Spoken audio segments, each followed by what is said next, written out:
So just to mention that this is the recording of what is going outside at the moment, so we can just sit here and enjoy the view.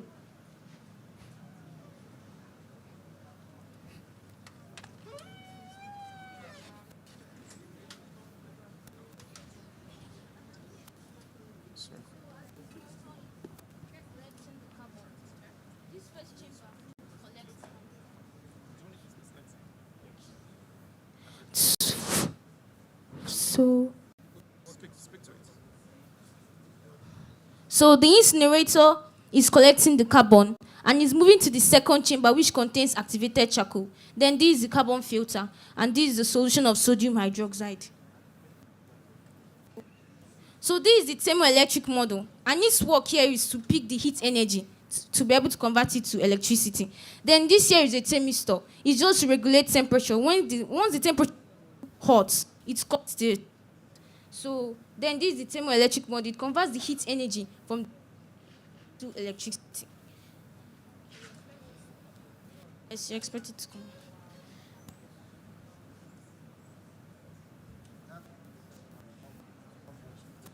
Yes, how much heat is generated? So is it on now?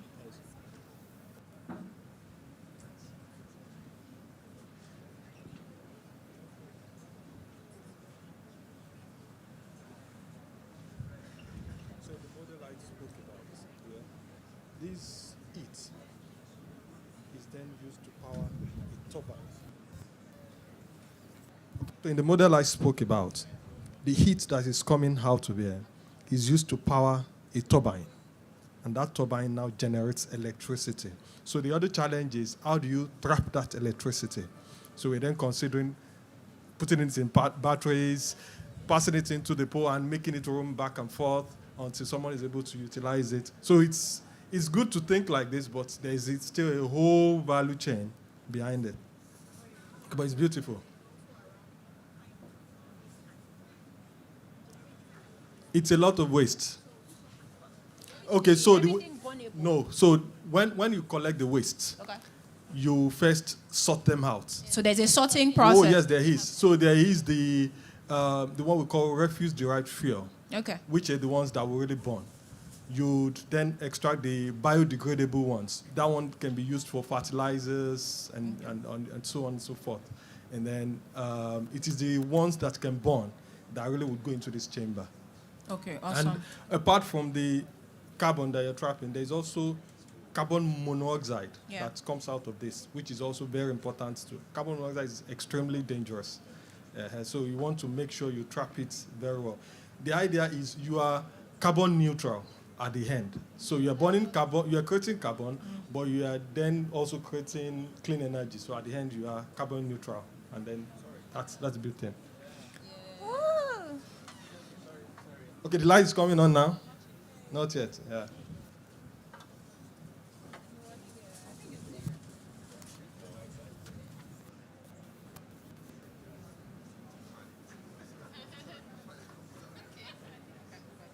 Yeah, we can go back. Yeah, we get the idea. So now you have not CTO. Not you have a sponsor.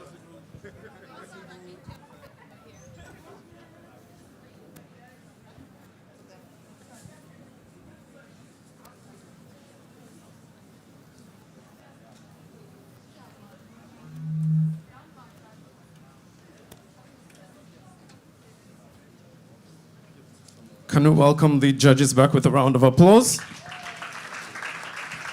Thank you.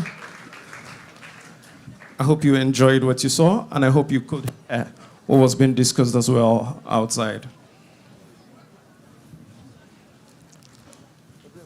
All right, that brings us to the end of the first presentation. Calling forward very quickly to make their own presentation as well for 5 minutes, and then another 5 minutes for the judges to interrogate. Please welcome with me to the side of the hall, the Echo Dash team by Oluwapelomi Ademo. A round of applause for them, please, as they come forward to make their presentation. You have 5 minutes. Thank you so much. I can start now. Some years back, I and my family were going to my grandparents' house to visit them. It rained that day. We were away, it rained that day. So on our way there, the road we usually pass suddenly became an ocean. And on the verge of getting to that ocean section, my mom asked me, Pelumi, do you really think we can pass? I said, Ma, don't worry, we'll make it. So we started going. Little by little, my mom was shaking, I was shaking, my brother was shaking. We were going. And it got to a point that the water from the road, it was literally so high, it started entering our car. And they were panicking that, wow. Our car is going to sink. People that were watching us from afar were shouting. Someone had to run to carry me and my brother out of the car. Left my mom in there. I was already afraid for my mom. They left my mom in there. But then they were able to drive us to safety. That day is something I thought that, oh, like this is the end. Obviously, it was not. What am I? Environmental pollution. It's very, very terrible in Nigeria. Places like Makoko, they showed me Makoko recently. I don't even know how I felt. Like, people live here every day. I saw the students in school. They were in school in Makoko. Black water, they were going to school, they were shouting. I was like, wow. Here I am in the fine part of Lagos. I'm always complaining about one thing or the other. But there's people there that live in those kind of areas. And I also realized that when I was in school, when I was little, I had little to no education about climate. I didn't even know what climate was. I thought it was this, I don't even know what I thought it was. It was just a weird concept to me. I recently just found out about climate change last year. So after studying and making my research, I found out that it's a very, very terrible thing all over the world, not just Nigeria. So I decided to come up with a way to create awareness, because most of the problems we face in the world now, it starts from education, with the power of education. If people don't know, they can't move to solve it. If they don't know that there's a problem, they can't solve it. If people in the community are facing a problem and we want to solve it, and they don't know that it's a problem, we cannot solve it because they will not agree. So I decided to create awareness, but not just the boring kind of education with a lot of notes and a lot of facts. Children might not like that. My target audience is children. Children might not like that and might not be as engaging. So I decided to create a game called Echo Dash. I'm the founder of Echo Dash. My name is Ademo Oluwawakpelumi. And Echo Dash is a game created to create awareness for climate action in line with SDG Goal 13. It's an endless runner game similar to Subway Surfers. How many of us know Subway Surfers here? Sonic Dash, all those kind of games. Those very addictive games that you can play for hours because you want to get the highest score. Well, I looked at that and said, why not turn all these games that children are addicted to into something educative, something that can bring impact in their life? So I came up with Echo Dash. If you don't mind, please, can you show the video up on the screen? I want to show you guys a prototype of the game, Echo Dash. So players run through environments, picking up trash, and, solving other challenges related to climate action. But the main goal, the main objective. Okay, please show them the video, please.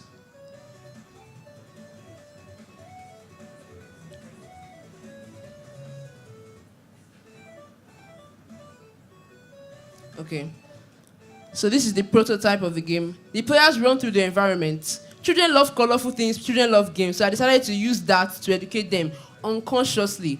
You don't have to make it obvious that we are teaching them something. You can bring it at the back slightly.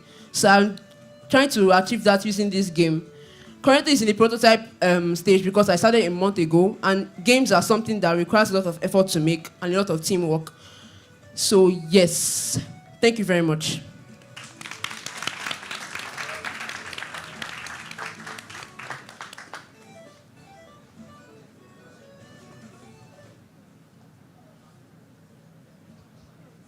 We'll take questions from the judges. So we'll take 3 questions and then 1 online. Thank you. Well done, Pelumi. I like games, so it caught my attention. However, I have a few questions. So I play the game. What happens? How do you make money? How do I impact the climate? How does all that add up together? What I see is a fantastic game, a great idea, but I'm not seeing the full story. Yes, you talked about your target audience, children, to help them learn, but how does that come out in this game that you have? So I need the full story. How do you intend to make money to sustain it and pay your developers and keep the app updated? I need a full story. Okay, thank you very much. I'm going to start with how I'm going to make money. Well, one of the most common ways to make money with games is putting the game on Play Store and making revenue through ads. I'm sure we all play games and we always see adverts popping up. Sometimes we're annoyed by them, but that way I can generate revenue. And for the climate action part of this game, like I said, I just started, so this is just basic mechanics. So the plan is to make it a multiplayer game so that players can play with themselves and include challenges. For example, whoever can pick up to 10,000 special, okay, they run through the environment. There's the general trash they have to pick, but there are special ones that they have to pick. And maybe it shows up like once in every 2 minutes. So the person with the highest number of that special trash gets to win. And they'll be highest on the leaderboard, something like that. Something that can engage them. And also, one of our plans is to include facts. You know when you're playing games and then there's just this write-up, maybe it's loading, something is loading, and they can just include, you can click L to go left, just all those little information. So we're going to be including climate facts into there, so that while they're waiting, they can just sit. You might not want to read it, but unconsciously they will still read it, and then it will be stored somewhere in their mind that later on they can remember and implement. Thank you. Thank you. So we'd like to pause for the full presentation to be made. I think they want to play the video for the judges to see clearly.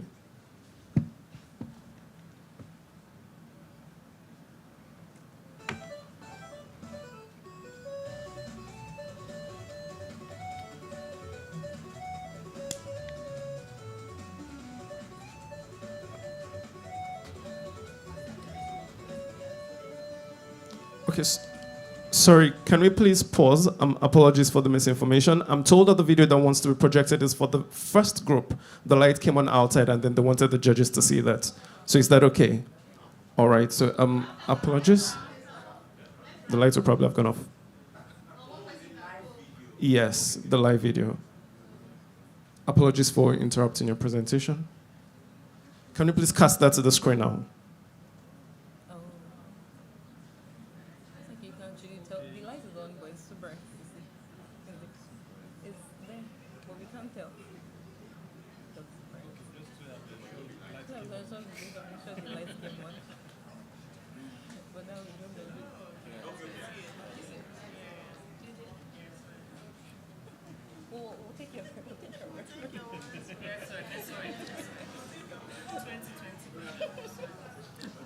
Can we ask that the person presenting to us from out be a bit more stable with the camera so the judges can see it clearly?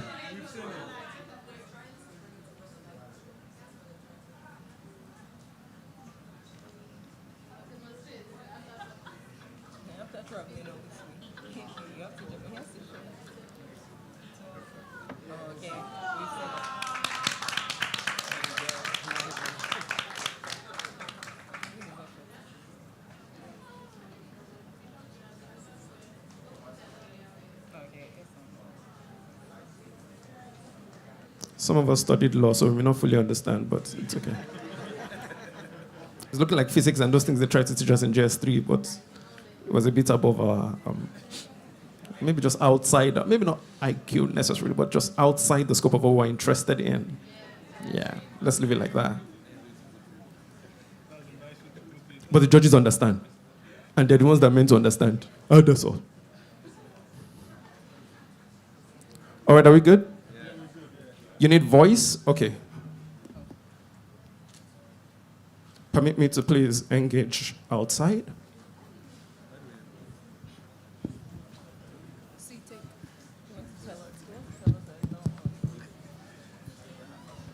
So the incinerator produces two forms of energy, heat energy and carbon. So our device has the ability to pick the heat energy, charge the battery and convert it to electricity. Then we also have the ability to capture the carbon and neutralize it. This first chamber contains activated charcoal, carbon filter, and sodium hydroxide. And these three processes will neutralize carbon. Thank you.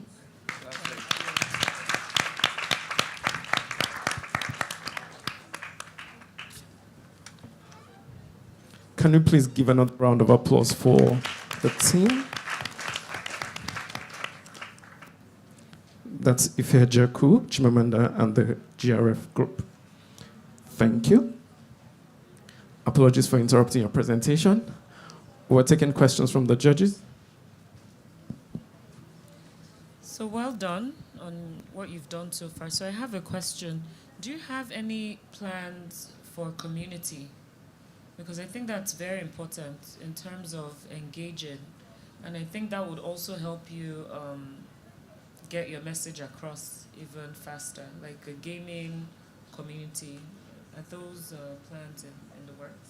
Yes, we currently have a Discord community. It's very little now, but we can scale it up as the game scales as well. Discord. Okay, my question is just to establish your technical capabilities. How are you putting the team together, the team building and supporting this whole stuff? How are you going about it? Okay, so for the game, there's different roles that are going to be involved. There's the 3D artists, the people that make the 3D object, that's the characters and the environment. There's the programmers that work on the mechanics. There's the UI designers that create those buttons that you click and every other thing you see on your screen. So with those people that will work together to make this game. I am the producer of the game. I worked on the programming. I also did the UI. And one of our 3D artists modeled all the models, the 3D models. Well done. All right. Thank you, Palumi. That's Palumi. Palumi. Oh. That's a brilliant idea. For me, I just want to know, how do you intend, because for gaming specifically, maybe it's for those that have access to it.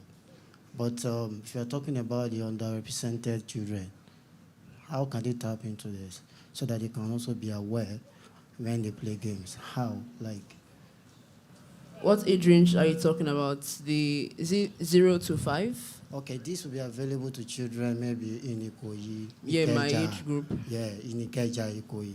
But what about those in Makoko, Okay, those in Makoko. for instance? Okay, so the idea is to get those people with the access to the device, people that have phones, us in Ikeja and all these expensive areas that have the resources to become aware of climate action to help those people in Makoko. For those people in Makoko, you still have to resort to the primitive ways of literally going there to at least tell them about their issue, maybe show them videos of something. But this game is channeled towards people that have the resources for it. Thank you.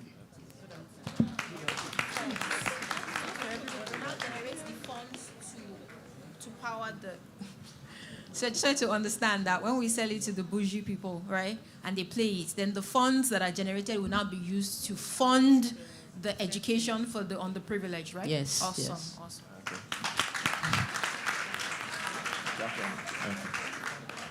Can you please put our hands together for them one more time?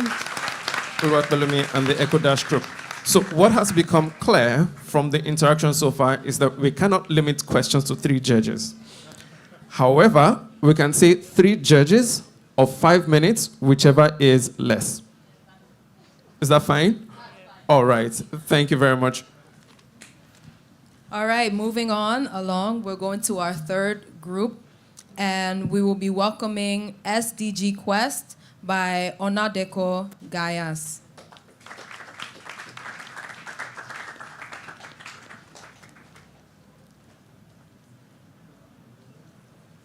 Hi everyone, my name is Onadeko Gayas and I'm the founder of SDG Quest, a transformative educational app. That's an AI app that educates users about the sustainable development goals in a fun and engaging way. So I discovered that most people don't know about the sustainable development goals, and we need to know these goals in order to achieve pressing issues in our community globally. So we have less educational and inaccessible tools that educate people about the goals. So before I move on, what are the sustainable development goals? There are a set of 17 goals created by the United Nations in 2015 to help eradicate pressing issues globally like hunger and poverty by 2030. So I came up with a solution by creating a mobile application that also educates people, users, about the Sustainable Development Goals in a fun and interactive way using cutting-edge technology like artificial intelligence, augmented reality, and virtual reality. So quick dive into the mobile application. So yeah, once you've launched your app, it's still in development. You can get from Android Store, Play Store, and App Store. So once you've launched your app, you get this resource. So you get this, you get two features from the app. The SDG library, where you get the resources, where you can learn about the Sustainable Development Goals. You have different 17 of them. You can pick each one, and you read the resources through it and learn about it. And next feature is the artificial intelligence. I incorporated artificial intelligence, different AI chatbots where you can chat and engage with different characters that they are set to do each task. So first off, I created one for general knowledge about the Sustainable Development Goals, which is you have general knowledge about. You can chat with it. It is functional, and any question you can chat. You can record your voice, and you can also chat with it. So once you're on the quest bot, you click on this button to begin chatting with it. After you've clicked on the button, it brings out the character. So once you've done that, you can start chatting and engaging, ask any question. So next is the app features. So it consists of three main phases. First of the augmented reality. The augmented reality, so for this, next slide. For this, I used augmented reality using videos.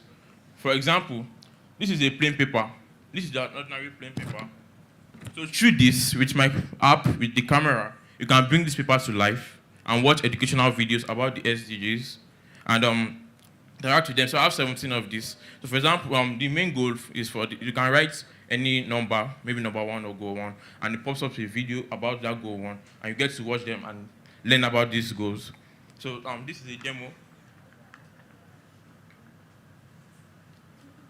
So it's going to load up a video. Yeah. Continue talking about.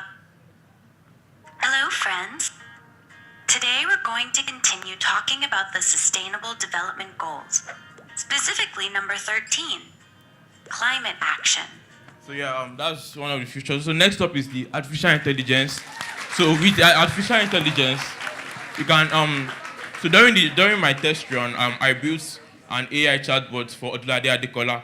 So the main purpose, you can chat with in Yoruba and English. You can also use your voice, but the voice interaction is a Nigerian accent, but you cannot speak well back to you in Yoruba. So the main purpose for creating Odulade Adekola is to bring different educators from all over Nigeria to a platform called SDG Quest. So you can chat with it, ask questions. For example, I can build an AI for the co-founders, the founder of Kids Innovation Hub, since they're into education, like Mr. Abimbola, and you can chat with it and interact with them on the app. So next up, the virtual environment. I plan to create 3D, a virtual immersive environment where you can actually visit these places where they are facing challenges, and you can, through the app, through the headset, you can explore how you can solve these problems.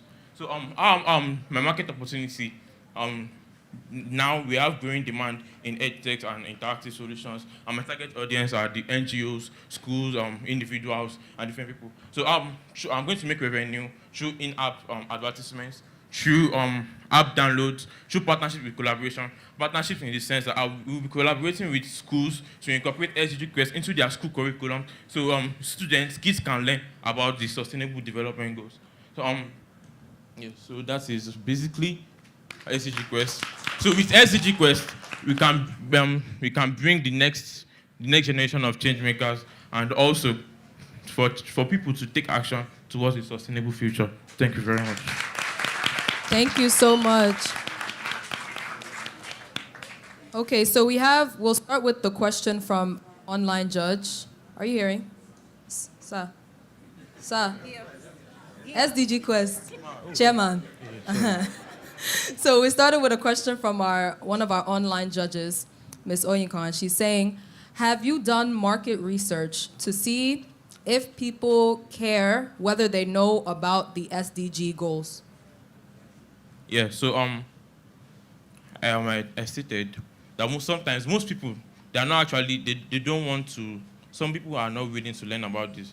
Development Goals, why some are learning. So instead of, I created a platform to help fast track in achieving the Sustainable Development Goals by to make those people actually engage and interact through this app and learn about these goals, and they can become change makers and take action to help countries like Nigeria, different and also in a global scale. Thank you very much. All right, thank you. So we'll take questions from our judges. I think the mic is on this side. Can you just pass it down? I have Okay. Okay. Thank you very much for sharing this, and thank you for your really good presentation. Like with the previous question, what features are you looking at adding that will encourage people who don't care about SDG goals? We know they're important, but people might not care about them. What features are you looking to add? So first off, with the initial launch, it incorporates artificial intelligence and the SDG resources where you get to learn about it. So on the next phase, we plan on using updates. So the next updates will incorporate the augmented reality. Through this augmented reality, then next up you get to use quiz to test your knowledge about the Sustainable Development Goals, and also through the virtual reality. With that, I can make I can get a paid version and also a free version where users can actually, those that have the virtual reality headsets, you can use it and actually solve these challenges, solve the problems and with the challenges in the virtual reality environment. Any other question? Thank you. Do we have any other questions? All right, can we pass the mic down to this side, please? Well done, Onadeco. I see that your tech is very tech. I enjoyed that demonstration of the virtual reality. So I'm going to walk you back a bit. Right? People have asked about your why. Why are we doing this? You said your answer is to fast track the education of SDG goals. So my question is, how would you know if the SDG education has been fast tracked? What would you be looking out for that you would use to know that, okay, SDG Quest has quested? So that is impact measurement. So we are under my impact measurement.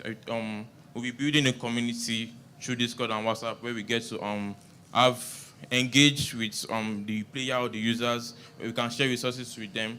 And also we'll get impact from the number of app downloads, number of engagement through the community, and on a global scale, the number of interactiveness and how users are willing and engaging with the whole experience. Okay, just feedback for you, right? I think you need to separate the person that buys the app from the person that uses the app. When you talked about your business model, you said you're going to sell to NGOs and schools. That is the person giving you an audience. But they are not the people that are using the app. So when you said community engagement, in my mind, I'm like, these people have not even collected phone. Why are they on WhatsApp? Do you understand?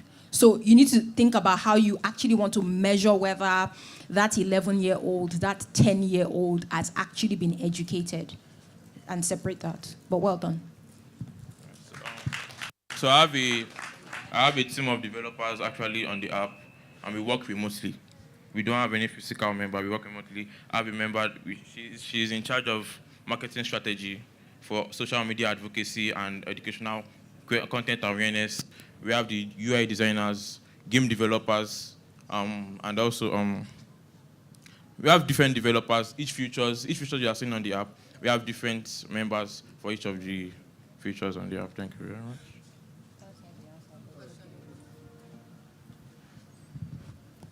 Well done.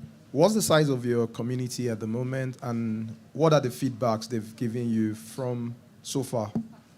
So we are at 50, 60.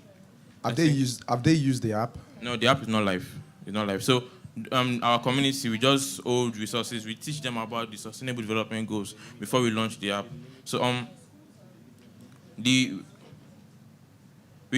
share resources. We teach them every Saturday we hold meetings, Google conference, and educate this set of people to learn about the sustainable development and also how they can also make an impact globally and locally. Thank you.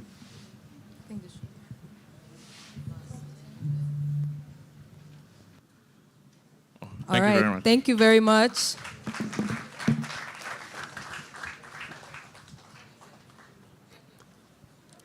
So that was Onadeco Gears with the SDG Quest.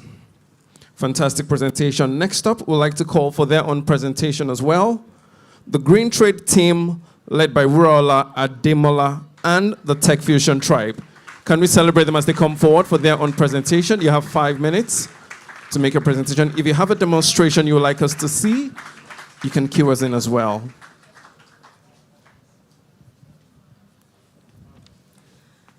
Duncan Woman said, "We are the last generation to fight climate change, and we have a duty to act." Good day, everyone. I am Wuraola, and here with my teammates, I have Joseph and Joy. Today, we present to you Green Trade, a platform that tackles two major problems, waste and education. Please, can the pitch deck come on the screen?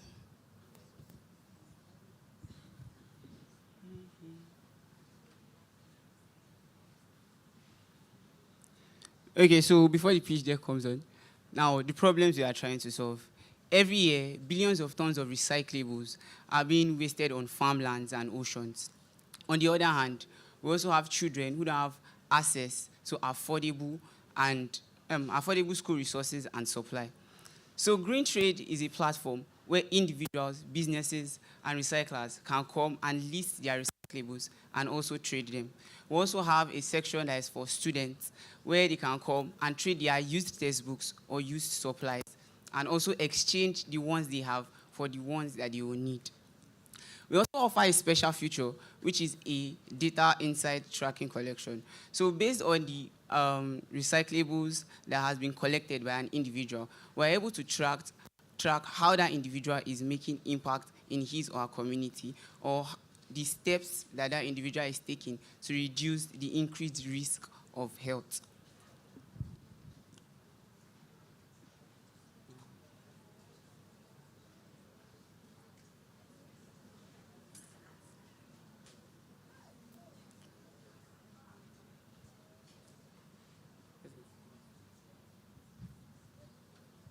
Sorry, please. So, we've worked on something, work on the platform. I would like to show you what the platform looks like and how it works.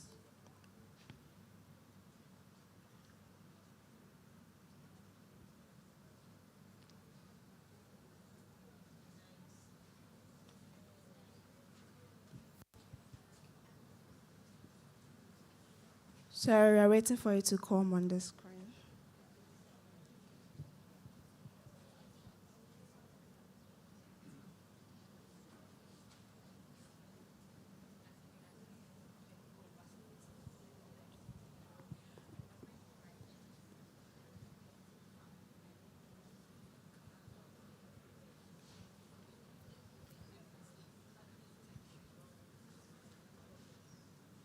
Okay, this is what the platform looks like.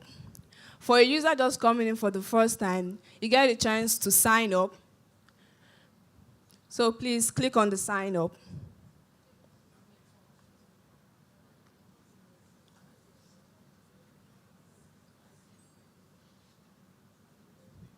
So you sign up, and every user must have an account on our platform. Or if you're a previous user, I get to log in.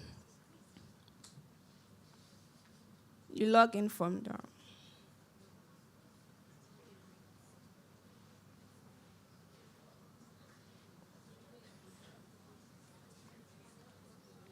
You can go back to the home page and log in. Okay, so if you're a previous user, you log in. So the home page, sorry. Okay, so for a person just coming on the website, you can see that there are different things. There's plastic, there's shopping bag, there's papers to be recycled. And then so majorly about two people, the people selling the waste products and the recycling companies that are going to be recycling the waste product. But for someone who just come in and doesn't know how to calculate their waste, you get the chance to calculate your waste. Please scroll up. You list the item you want to recycle, whether it's plastic or nylon or metal, and then the quantities of plastic you have, and then you calculate it to give you an estimate of the value of your waste. And scroll down, please.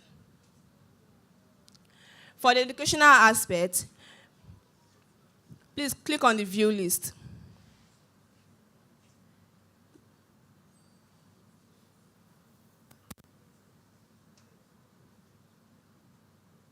So we have varieties of school supplies available for sale. So for students, we allow them to exchange used textbooks or trade textbooks. And when they are trading the textbook, they trade it at a lower price because it's already a used one. So you can see varieties of available school supplies that students can exchange or trade. Back to the home page, please. And what our marketplace looks like. So individual household can take a picture of the waste they want to recycle and then post it on the platform. So please check our marketplace.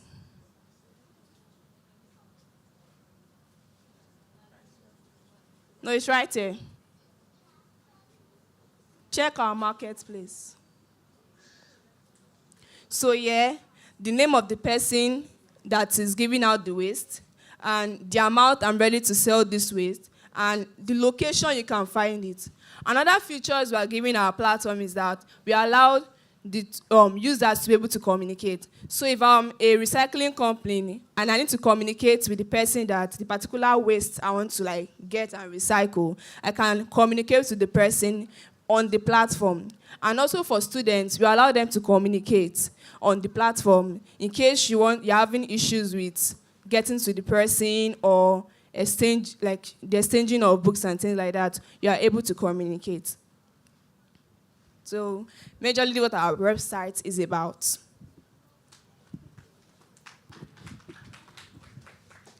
Green trade transform waste into opportunities, solving two major problems, educational problem and educational problems. And with your support, you can help us expand this solution to promote a better community all over the world.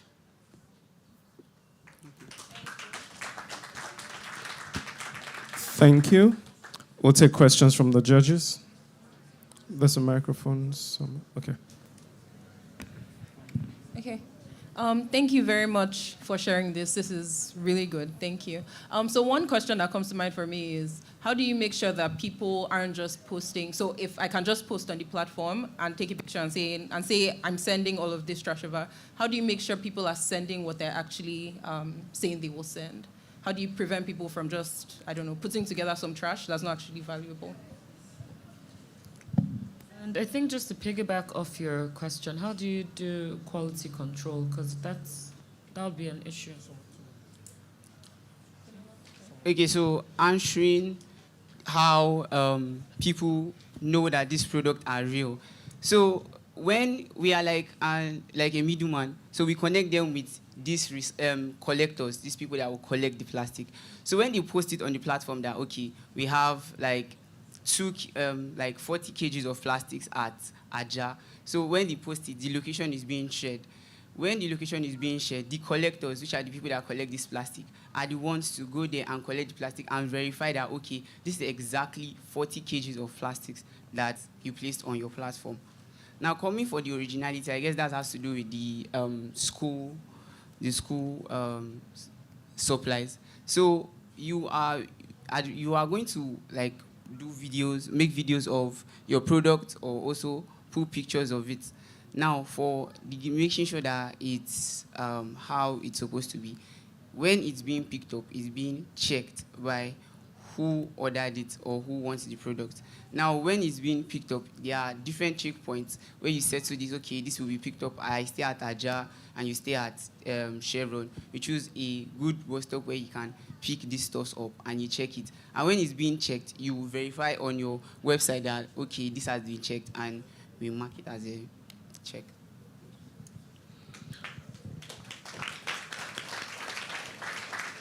All right, thank you very much. And first of all, this is a very, laudable idea, and well done to the team. Because what you guys have done is that, first of all, you understand the Nigerian environment, right? You've literally helped, convert something that is a nuisance value into something that can be monetized, and that's brilliant. Because, and then you've sort of identified the different stakeholders that are critical to making this happen, and it's a simple sort of application. My question is, how do you manage payments? So, do I pay before I drop my trash, and then who collects payments? Because how do you ensure that I've paid and then at the end of the day I get value? So how do you manage that? Okay, so this website is going to have it has different sign up states. So you sign up there's a part you sign up as a collector and there's a part you sign up as a recycler. So if you are the recycler and you put this your waste, and it's like, let's say you've communicated with the collector and they've agreed to pay it. When it is being picked up and verified, the collector goes on the app to indicate that, okay, this product has been collected and it is this same amount in the same condition as stated on the application. So when the collector indicates that he has collected it, then the payment is being made. So let's say that there's a hold of the payment until when the collectors verify that this has been checked. Yeah, so are you holding the payment? Yes, we are holding the payment because it's being made on the platform. And then secondly, how do you guys make money? So do you make commissions off that? So we charge a transaction fee on every sale that is being made.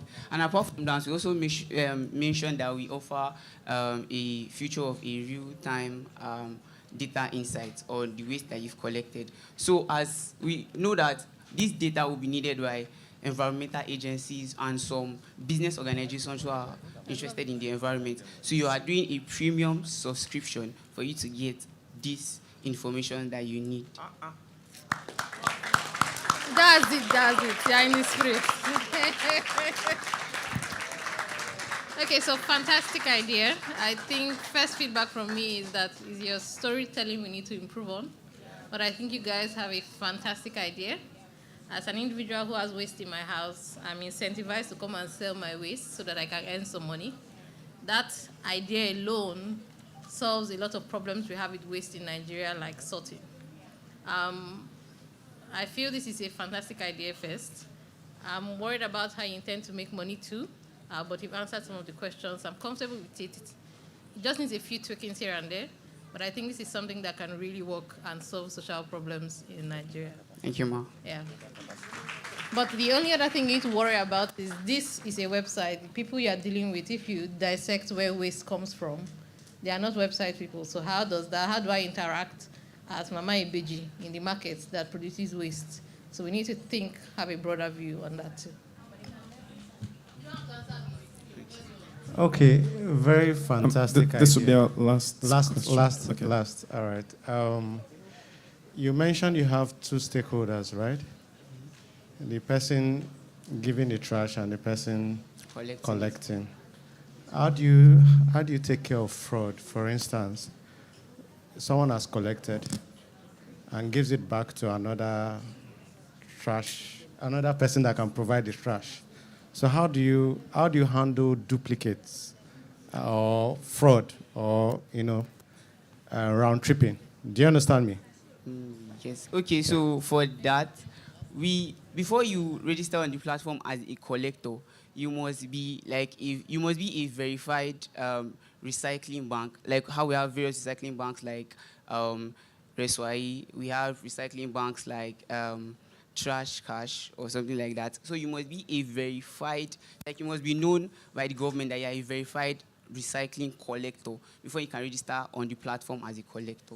So with that, you can ensure that there's no duplicates anywhere. Thank you very much. Thank you all. Can I have this?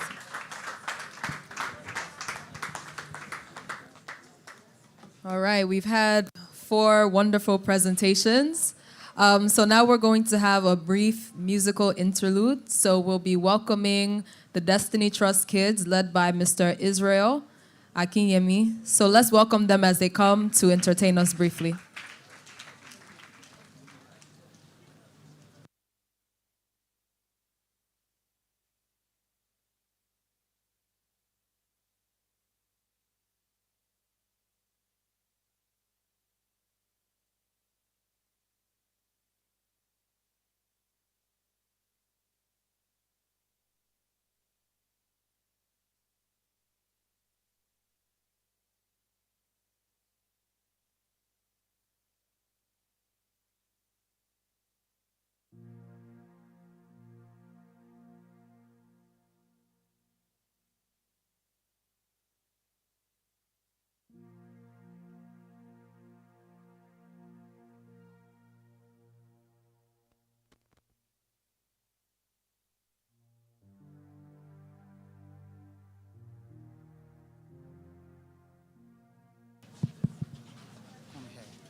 Nigeria hasn't always justified the fate of its people, but there comes a time we push the war and there'll be nowhere to go to but up.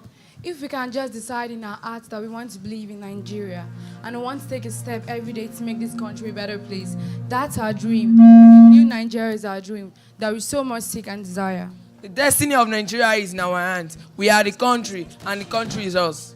We are Nigerians. We are the turning point generation. We are Nigeria. We are the future.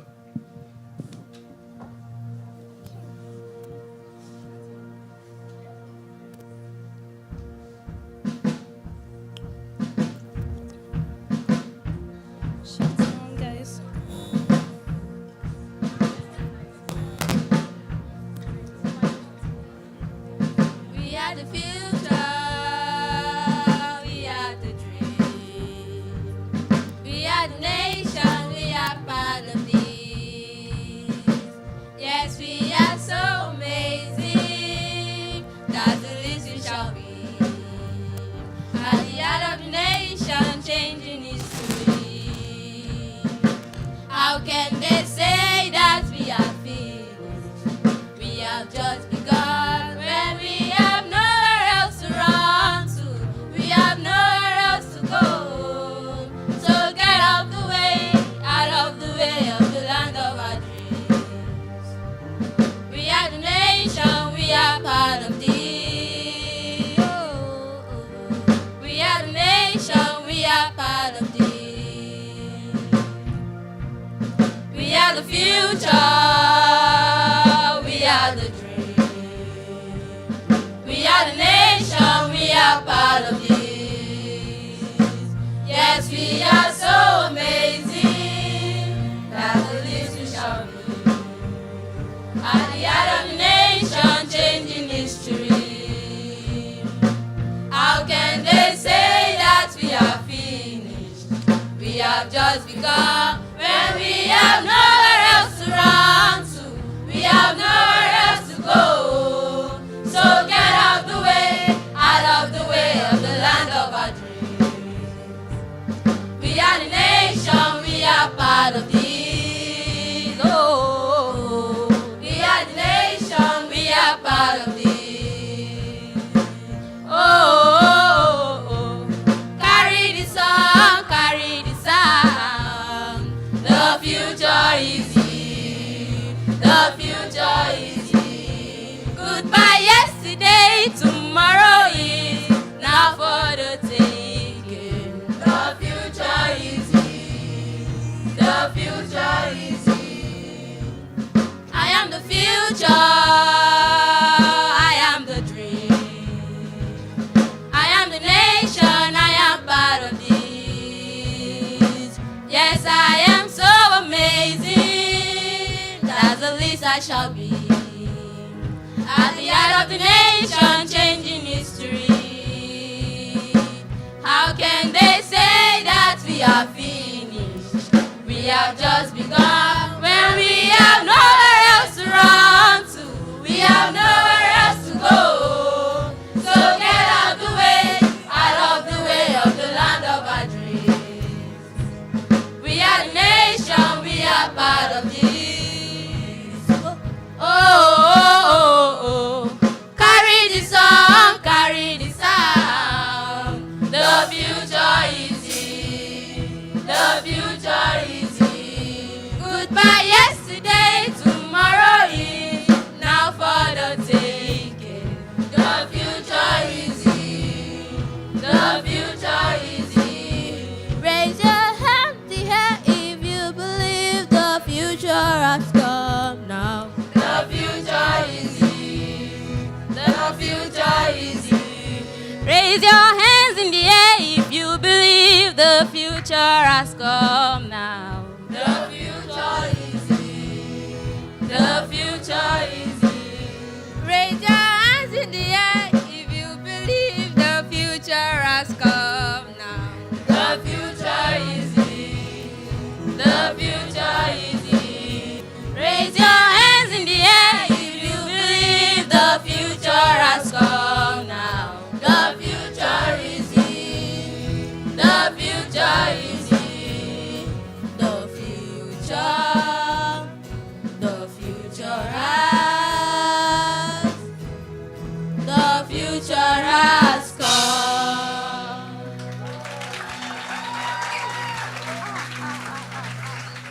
The future is a time zone that is yet to come.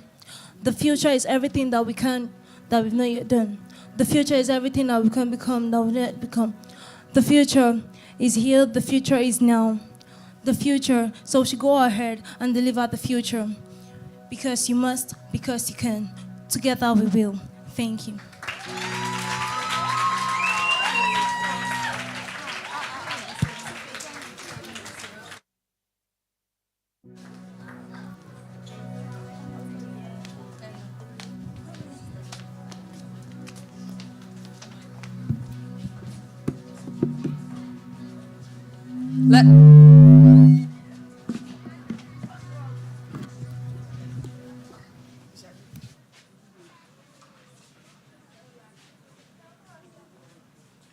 All right. Ooh. Hello. Okay, let's celebrate them one more time for that beautiful rendition.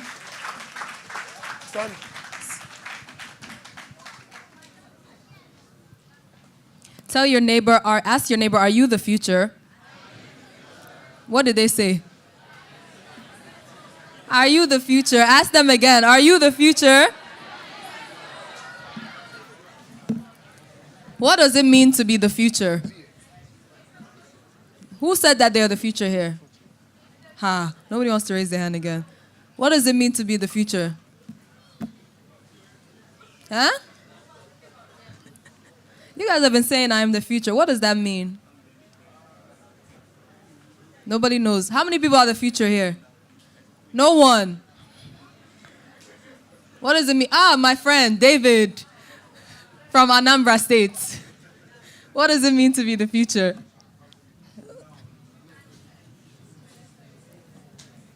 Being the future means we are the next. We are the next person. We are the best person. We are the next person that is going to make a change. We are the hope, in other words. We are what people cannot explain. They cannot say this is who you are. Because when we say we are the future, they don't know if seated here is the president, if seated here are people that are going to lead the world. So when we say I am the future, means they don't know who I am. Yeah. Only they can see now. But the future, I am the future. Ooh, celebrate him. Thank you. I love that. So turn to your neighbor and say, do you know I might be the next president? Anything is possible. This is Nigeria. Things happen every day. It's very possible. All right. So let's move along to our next group of presentations.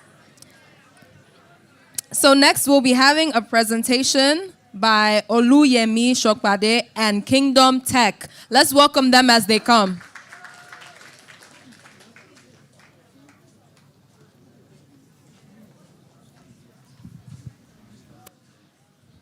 Good day, everyone. My panel of judges, my co-competitors, and everyone around here that's here to watch. So, my name is Grace Adeneko, and here with my team, we are Kingdom Tech Ambassadors for Christ. So, the title of our project is Smart Water Management System, and our aim is tackling climate impact in water. So, I'll give it to my next team. Next slide, please.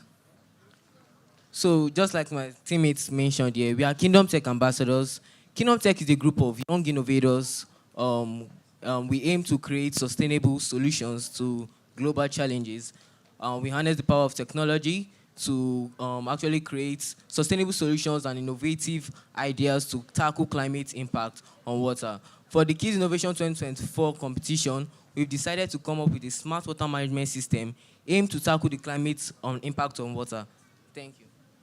Okay, I don't want to alarm us, but let me ask us, did we know that 40 to 50% of climate change problems are related to water? So we decided to go for smart water management system because we discovered that water has a very big impact on climate change in the sense that the ocean water, for example, it counteracts the solar radiation, which when it is unevenly distributed, it can cause excessive problems for climate change. So we also discovered that in this sense of water, the possible way like we saw in Meduguri and Makoko, for instance, there are usually floods and all those things, natural disasters. So we saw that, okay, if there is flood and these floods are caused by caused by waste and all those and some other things. And how do we, and some people don't have access to water. So how do we give children that don't have access to water, how do we give them water? And we saw the other alternative was boreholes and well. And then we also discovered that boreholes and well, also during the digging of boreholes, it releases methane gases and other greenhouse gases, which can impact on the climate change. So we are solving a problem, causing another problem. We came up with a smart water management system, which we are going to implement IoT. Our smart water management system is designed to know the difference, your specification, your area, and then tackle that problem. We are going through, for our prototype, we don't have our hard device because it's too large. We have built something, but we can't carry it over. So we just have the IoT part here for demonstration. So the smart water management system is implementing rainwater harvesting, grey water harvesting, filtration system, oil skimmers, and then IoT to help solve water problem. So we are moving from, first of all, we have the place where we get the water. Waters are channeled. Instead of digging boreholes in your houses, we now have a central water municipal for each community. And this water municipal, when there is flood, excessive flood, all the water goes into that municipal. It can help us to reduce the flood. So when we get those water, we get the grey water, we get the raw water. Then from that raw water, we are able to move it to our next stage, which is the filtration process. The hard substance like the heavy metals and all those things we filter it using ion exchange resins, activated charcoal, cotton wool, and all those and all those things. So then we move it to the purification system. We make use of chlorine, UV light, and ozonification to help purify this water so that it can be fresh and potable water, so that we can get potable water at the end of the day. And then from this purification system, we know that there are solely going to be residues of water that we cannot drink or we cannot consume. So this one, we are going to channel it to a system whereby we are going to boost the plant growth, which is going to help reduce the amount of carbon emission, because plants actually take this carbon dioxide. So when these plants take this carbon dioxide, we need to give them water and the necessary minerals to grow. So our IoT system is built on handling that. Our IoT system is going to handle the growth of plants in the sense that when you plant a crop, this system can actually monitor its water, it gives it the basic nutrients it needs. And then from there, we can now say that we have successfully managed water as of now. Thank you. So our team is a comprehensive engineering, and we have a robust project. So basically, we have the IoT developers, we have the engineers, and we understand that we'll be working with chemicals. So we have teachers and specialists who will guide us in this field. So currently, we have built an IoT system where we can monitor it on our dashboard on our phone. So we know that we are going to be it's going to be a decentralized and centralized water system whereby you can know the amount of water you use and the data of water at each level. So we have a pH sensor to know the pH of the water you are using. So if the pH is below, it's go back to the purification system to purify it until it gives us the certain pH. So the pH for water ranges with 6.5 to 8.0. So we work with that pH. So we have our pH sensor. We have our pumps. Pumps will channel automatically. So when there is excess flood or there is need for water, our plant gets called for water. But we actually deployed a IoT base, which is mobile and also on web dashboard. But our slide manager is not working. But I've passed the phone to us so we can see that. And also we have built a small module of it, and I hope it's going to... Yes, this is our IoT platform, which is going to show the irrigation, the soil moisture. You can see it's changing. So this shows that it's online. There's a bug here, so we are trying to work on that, but it's settled on the phone. This is the humidity to show us the level of the humidity in air. So this is just alpha demo. So we are trying to build a comprehensive system, that we can check the amount of water, what contains at each point of time. So when we come to the rain filtration, so there's a pH sensor to give us the amount of pH. We believe that the pH of rain and acidic is run from 5. So it's going to go back to purification again. So if it's not purified again, it's go back to the same way. So we have the system at each point in time. So I would like us to go to the video at which there is a we built a small system which collects rain harvesting and a way to go to grey recycling. So my brother will go to take us on a journey with that. Please, the video. We gave them a video. I don't know. Okay, yeah. This is our project.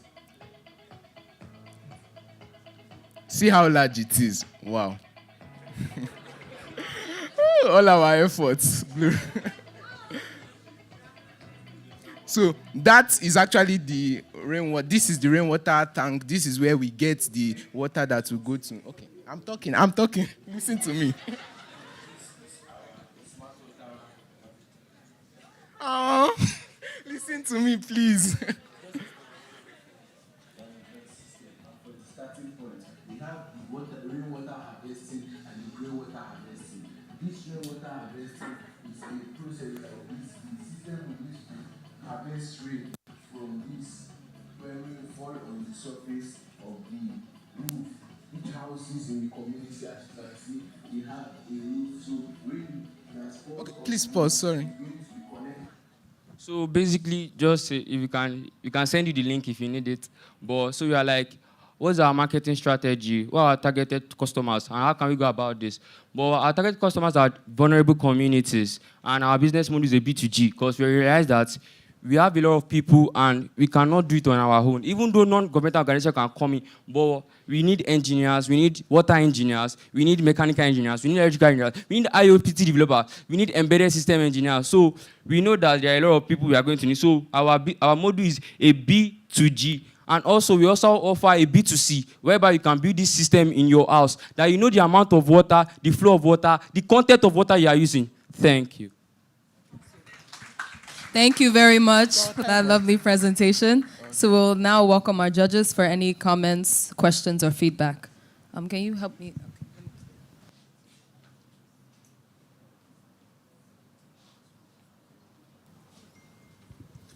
Thank you.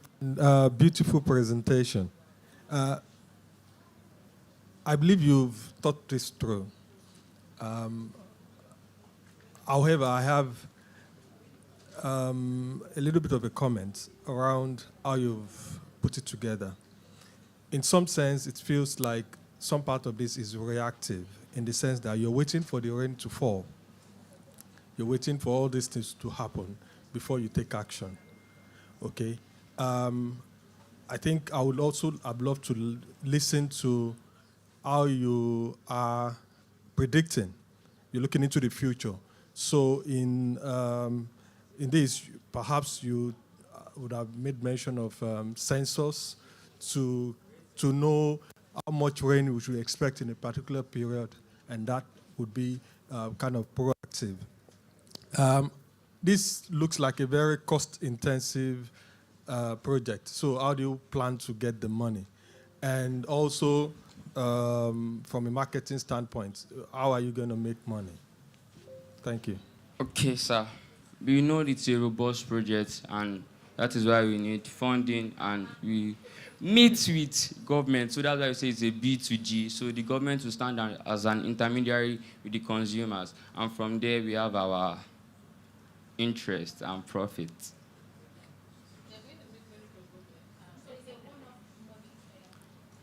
It's like a contract. So after a system pay us, but if you want it personally in your house, it's a B2C. So you pay us directly. Give us our quotation and the likes. Give us. Sorry, who is? Okay. Okay, so I'm trying to understand whether it's a B2G. So let me use Lekki as an example, because Lekki has plenty.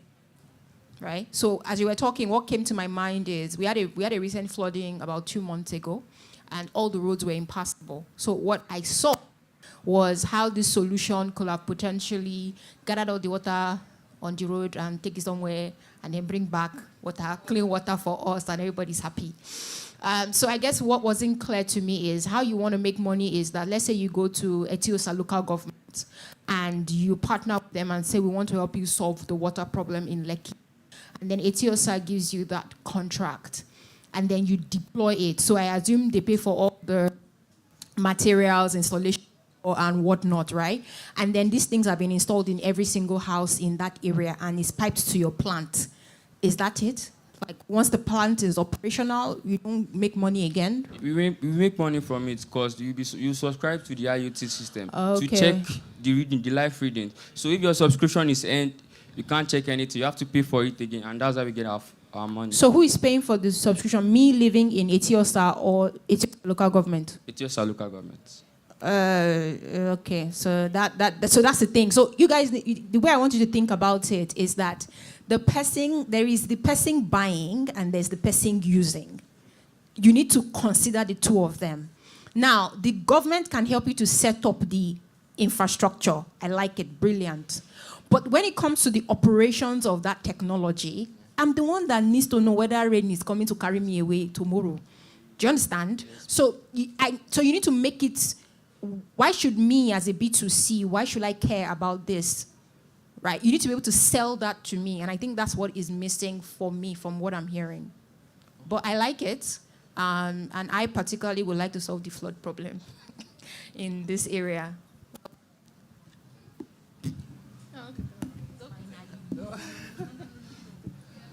All right. First, thanks so much again for your brilliant presentation. And it's great to see your big team. So well done on the great work. I think for me, I just wanted to ask, what's your competition like? So it sounds like a very exciting solution that you've designed. Do you have, and I'm assuming that you've done a lot of market research, is there any other person providing a solution similar to this? Did you encounter anything like that? What's the kind of competition? Or is there a model like this that you've seen in another part of the world that you've based your ideas on? Yes, sir. But our solution has a lot of system, but we have not seen anyone that has put all these things together. Maybe they just have one part of it. But according to my research, maybe I've not done some research that I've not beyond that. But with what I have known about, no, sir. Yes, sir.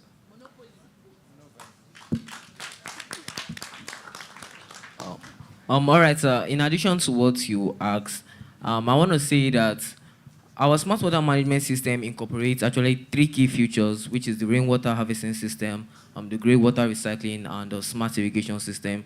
Most of the benefits and some other parts of the presentation wasn't put because of the problem in the slide and the like.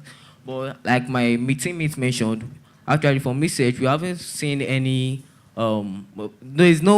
it's actually one part rainwater harvesting or they're focused on grey water recycling. But because we found out that 40 to 50% of climate change impacts are water related. So that means of all the problems that climate impacts, water carries 40 to 50% of it. So we thought about what can we do to make a climate resilient generation in water. So we came up with a smart water management system that incorporates these 3 key features. Thank you. All right, fantastic. Can we put our hands together for them one more time?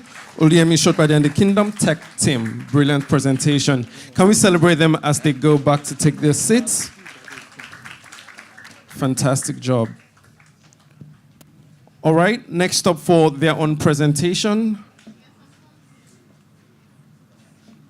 we'd like to call forward to the stage the EduSwap team, led by Naomi James.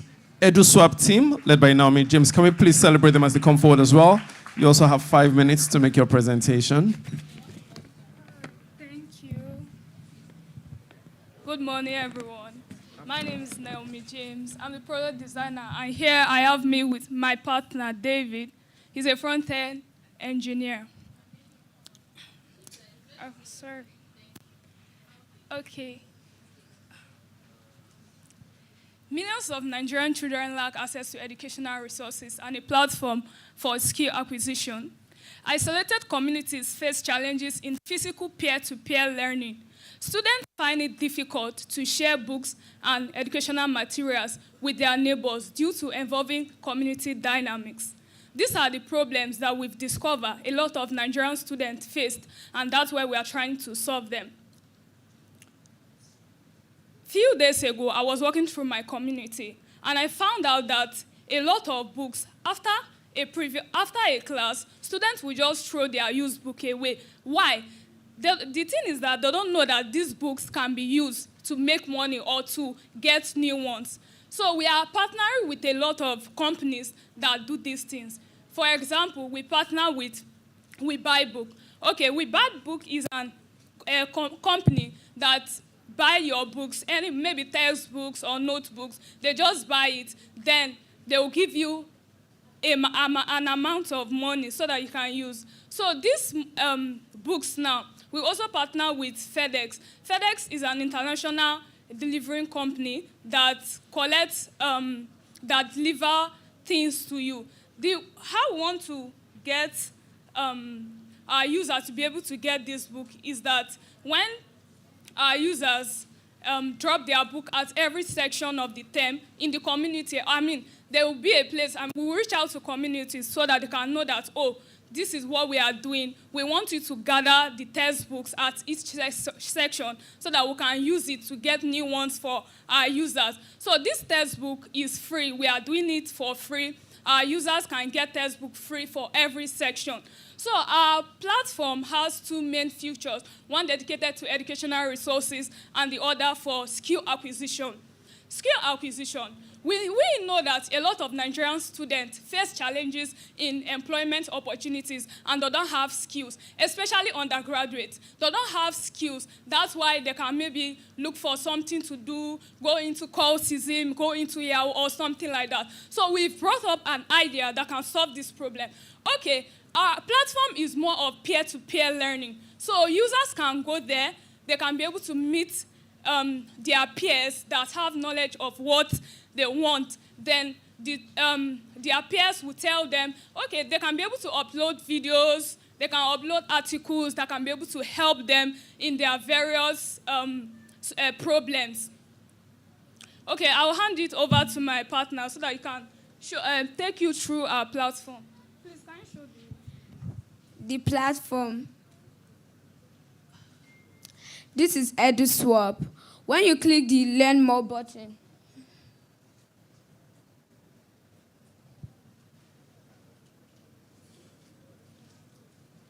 this is a form.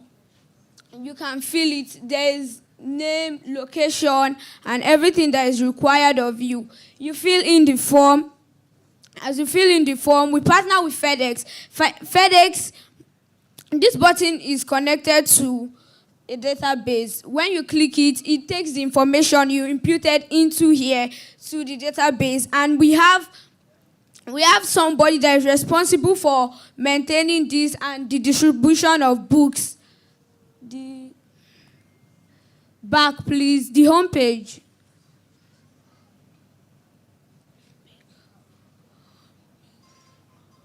This is our partners. We partner with FedEx because it is an international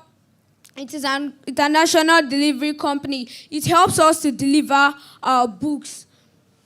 Latana Venture is one of the biggest store books in Nigeria. And then we partner with the Destiny Trust. So we partner with the Destiny Trust. So whenever we give them projects on the chat group, they can work on it. We can ask permission from the Destiny Trust team to help us and give them accommodation so they can work on their project. Please, the chat group, sign up. Okay, so this is just our landing page. We have this is the sign up. There are a lot of things our users can do, but basically what we are trying to say that we want to solve the problem of high quality of education, because with the way the world is going, we've discovered that a lot of students are lacking behind in the tech world. So we are establishing this platform so that our user can be able to learn a skill, any skill in any aspect. You can be able to learn a skill. We give them projects as maybe a month or so. We give them projects, and the project, we will fund the project with the money we get from our volunteers. Fantastic. Can we put our hands together for them one more time? All right, we'll now take engagements from the judges.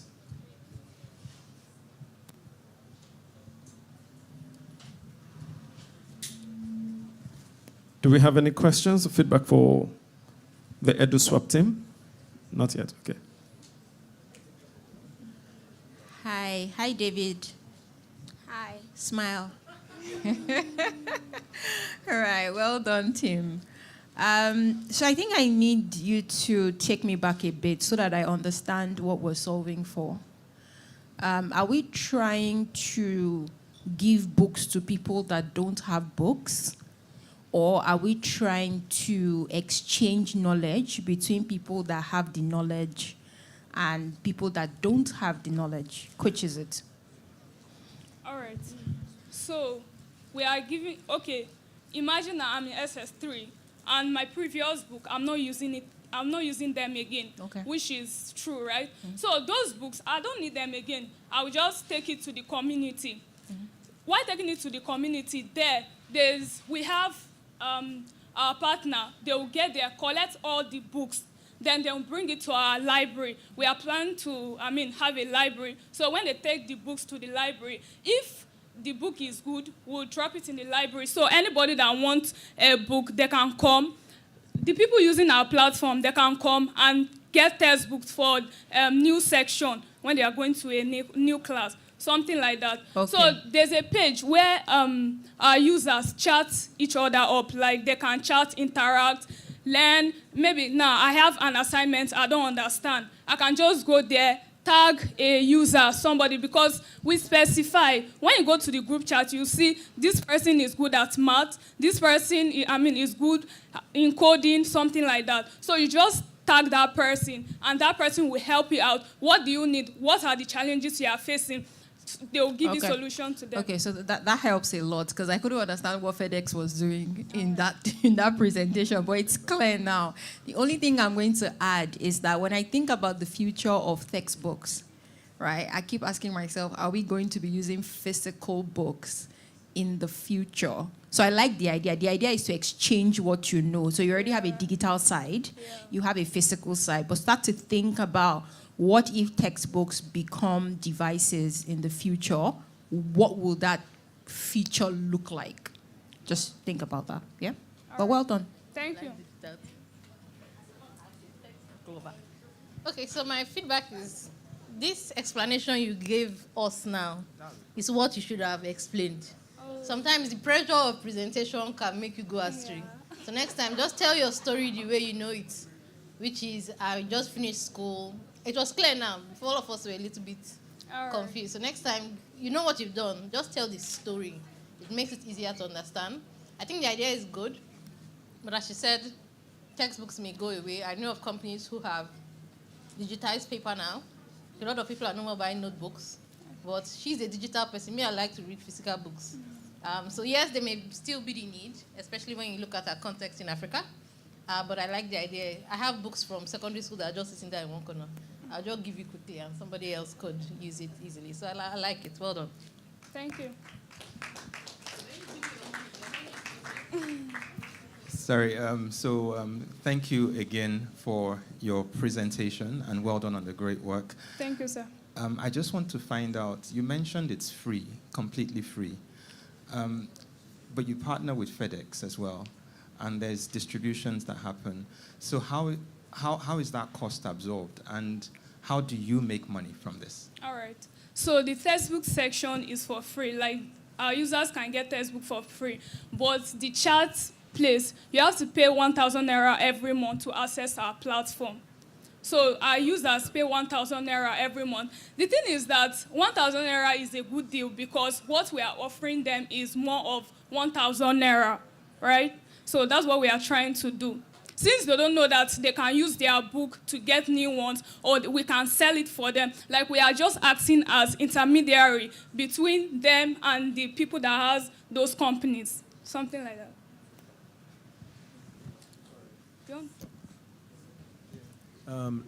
Well done. Last question. Well, from me, I wanted you to talk about what you're doing with Latana. Okay. Are they giving you books? When you sell the books, are you taking a commission? Are they just donating the books? Or, no. Okay. So Latana Venture is an international delivering company, right? So when we take books to our libraries, you know that some users, they may not have access to transport or something like that. So there's a platform for where you put your information, your location and everything, your class name and everything. So with that information, we'll be able to know that, oh, this is where this person is. So FedEx help us to deliver the book to their homes. No, we pay them. No, actually, we are getting help from non-governmental organizations and people in general.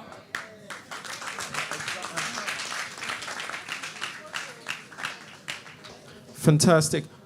Sir, we also have a question from one of our judges online, Mr. Rabiu. I don't know if we're able to connect him so he can ask his question directly. I can see he tried to put it in the chat section, but we'd like to hear a voice, sir.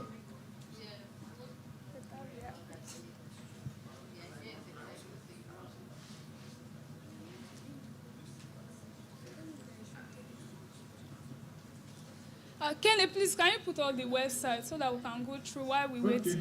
Can you hear me? Yes, we can. From the room? Yes. Am I audible from the room? Yes, we can hear you. Please proceed with your question, sir. Oh.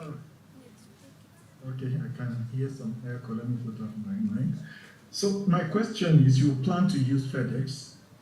Now, FedEx is costly from the little I know. Have you considered the cost they will charge you to the cost of the book that you are asking them to deliver on your behalf to the customer or to the users? Is this cost effective? Would you be able to continue to scale by using FedEx? The second one is more like an advice or like something that I think you can add to this platform. You could swap books by proximity, person-to-person swapping. Like, you look around in an environment for those who need certain books, and in the same environment for those who have those books, and you can swap the book rather than using FedEx. They could just meet around their environment and swap the book, and the deal is done rather than using FedEx. But the main question is, have you really considered the cost of using FedEx for this solution? Will it be cost effective when you consider the cost of the book that you are trying to use them to deliver? All right, thank you for that question, Sha. We've not considered the cost, but because we thought that maybe since we are trying to help the community, maybe they too, they want to have that same mindset that, oh, we too, let us contribute to...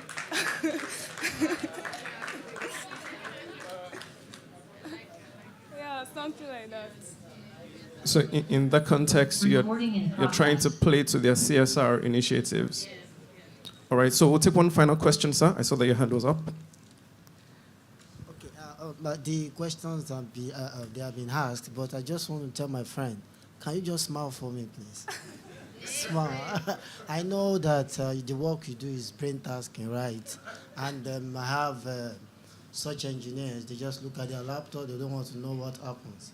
But I can see a lot of synergy between both of you. That shows, David, right, is your name? Yeah, so that shows you are not what you are portraying now.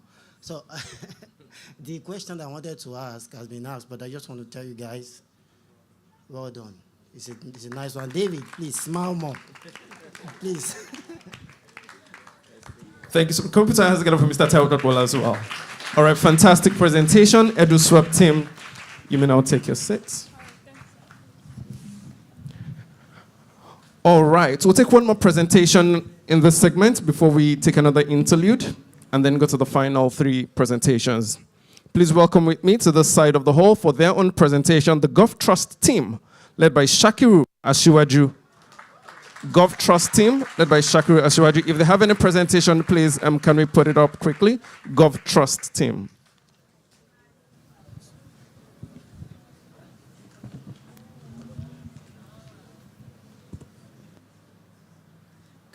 Good morning, good day, everyone. Okay, I'll start with a quote by Nelson Mandela. Education is the power. Education is a tool that we can use to change the world. Imagine a world where every child has the opportunity to learn, grow, and achieve their dreams. What if we can harness this by the power of data and community to make this a reality? Welcome to GovTrust, where we transform education by connecting children in need with compassionate sponsors using an AI predictive model. Our mission is profound, and we are to ensure that every child has the opportunity to get back into school and they are not vulnerable to any harm or danger. So I would like to give it to my team. Good day, everyone. Okay. Millions of Nigeria are out of school because they could not control it on their own. Okay. Before the pandemic, more than 258 million children out of school. According to our research, the number of the people who are out of school then has become bigger than the way it was before. Imagine children like Amina, a smart girl from a small village, who wants to learn, she's eager to go to school, but she don't have the opportunity she needs. And that's where I got the problem from. That's where we got the problem from. And these are the problems. Lack of accurate data, lack engagement from sponsors, allocation resources challenges. So our solution is that we want our children who want the government to be able to collect data from our site. And to ensure this, we are using an AI predictive model whereby they'll be able to, the AI predictive model will check the data back, like what data of out of school children are there, then they'll be able to use it to check how the number of the out of school children will increase. So the government can use its data to be able to allocate resources, like, okay, in Kaduna, these are the children that are out of school, and they can be able to use it to be able to send them back into schools. Sponsors can also, they can generate funds from sponsors. Like the government can call out a day whereby they'll be funding, like people should send money to be able to send back our children back into school using data. And my team will be able to explain the code. Please, can you go to the code?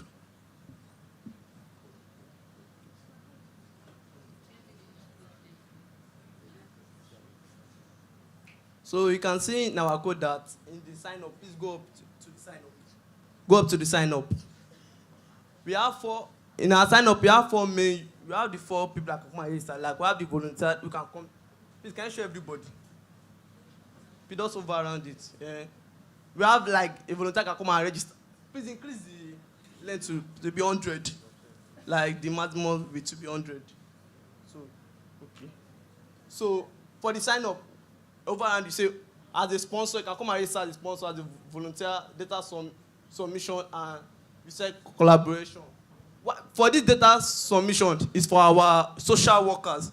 For example, we know that I want to get accurate data. I know that some people are not born in the hospital. So our social worker can come to this data submission and help us. So that when they ask people in the community that are not born in the hospital, so she can find and submit this in there. Also for the upload data, this is mainly for the government, where the government can come and upload the data there. Like all my teammates say about the outreach. When they please can you go to the, you can click on the, yes, to go, please can you scroll up. So also go up. For our trendy research, like for example, they can come and check for the trendy research. Like you can see the trendy research, you can also go up again. Like for the, okay, if you want to donate, like we said that sponsors, like we're connecting sponsors to children. So the sponsor can come and donate. Also for the story that my teammate gave about the little girl, which have impacted her life, you can say, you can put the little girl story here and also our impact. So that's just our landing page.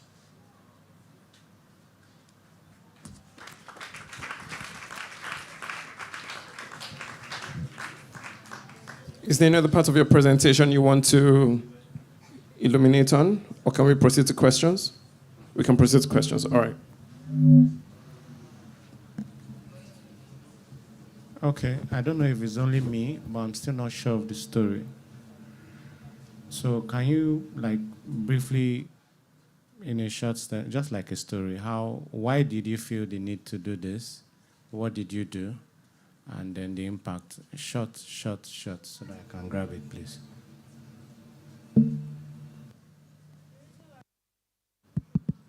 The reason why I and my team came up with this idea is because of in Nigeria there is lack of data. Like because of data, the government because of accurate data, the government is unable to give out resources to children, to healthcare, to some sectors. And my team came up with the idea that we could be able to use this to an AI predictive model whereby the government will be able to use this data to predict what they'll be able to predict what they're giving out to the community, to predict the resources whereby the communities where they are giving it out to. And this will help the government be able to know, okay, these people here, they need this amount of what's this thing, and we're sending this because of this their amount of number. And they can also generate funds from sponsors to use it to like pay up the children's school fees or to help them in funding Okay, their sorry. work. Just give me a story, right? For instance, tell me maybe somebody went to the hospital and the hospital could not provide something because of data, and things like that. So, okay. So from what I gather, it's like government has a data challenge. So I was doing research recently and I couldn't find data on Nigeria on certain areas. So they are saying they want to help solve that problem. So they have agents on the streets in the local areas that are coming here to impute data of births in the different regions. They now curate that and give it to government. That's what the whole story, from what I get, is that a summary of it? So you asked for the impact. Yes. So like the Gov Trust is not just providing financial support, but we are inspiring people and changing people's life. Like we offer the data, like I offer data to the sponsors. Every time when we offer data to the sponsor, so the sponsor have the real-time update. So the real-time update is their own impact. So there is an impact to weakness the children that are supporting. So with that impact, they need to support the children. So they can, like, so I told you about our story that we saw. Let's say as a sponsor is sponsoring Amina into school. Then I saw Amina is doing well. Like for example, like when you see a child is doing well, you'll be happy. So when the person sponsors Amina, I see the person Amina's story, the impact of her, so you'll be happy. So you can help. So maybe Amina can remember in future and help him. Help her. Okay. Hi. Okay. So, well done, team. I think. I would like to give you. I have a question, and then I would like to give you a feedback. So, in this case now, I like the Amina story, and I think what my fellow judge was trying to help you is to capitalize on Amina because we can connect with Amina. Do you understand? As opposed to a government who is government, right, in this room right now. Do you understand? So that's feedback for you. But my question is trying to understand the solution. So, sorry, what's your name? Adeolu. Adio. Okay, so Adio, you are the one on the ground. You know Amina, right? You know that Amina is sharp, and with a bit of opportunity, she can become great. But then the person that is supposed to sponsor her doesn't know Amina. So is it that you want this platform to let the sponsor know that Amina exists, and this is why you should sponsor her? Or is it that the sponsor in this case is not me or my fellow judges, the sponsor is the government, and you want the government to just be aware that Aminas are getting plenty every day. Before COVID, Amina was like 2. After COVID, Amina now is like 500. Which is it? You want the government to know that Aminas are getting many. Is that it? Did you say yes? Okay, fantastic. So I think the question I then have is that what is stopping the government from helping Amina today? Is it lack of data, or is it that the government don't know have money? Or the government does not want to? So that's the question I want you guys to start thinking about, because we are assuming that the reason why the government is not helping Amina is because they don't know that Amina exists. But sometimes they know Amina exists and their hand cannot carry it. So is it better, something for you guys to think about, that there are people like me and there are people like my fellow judges that really want to help Amina. So these are individuals now that want to help Amina, that you gave the example of, will I not be happy when Amina is doing well? So do you want to focus on those ones instead and connect us to Amina and then showcase Aminas to say, see Amina. In fact, there's a website that does that they look at people, they use our birthdays to connect. I've forgotten the name of the website. So when you get there, you will say, see your birthday mates, and then they will now list all the children that share the same birthday with me, because by default, I'll be like, my birthday mate. And then they will now say, I should donate money to support my birthday mate. And they're able to connect with me emotionally. So I think that those are the two things I want you guys to go back and think about. I don't think you have the answer. I don't think you have the answer here, but I think it's something you guys should. You have answer. Okay. Ma, the government is just for them to come and upload data. Yeah, ma. Like, no, ma.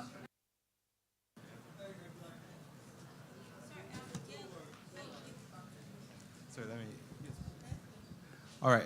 So, sorry. Thank you again for your presentation and the solution you've shared with us.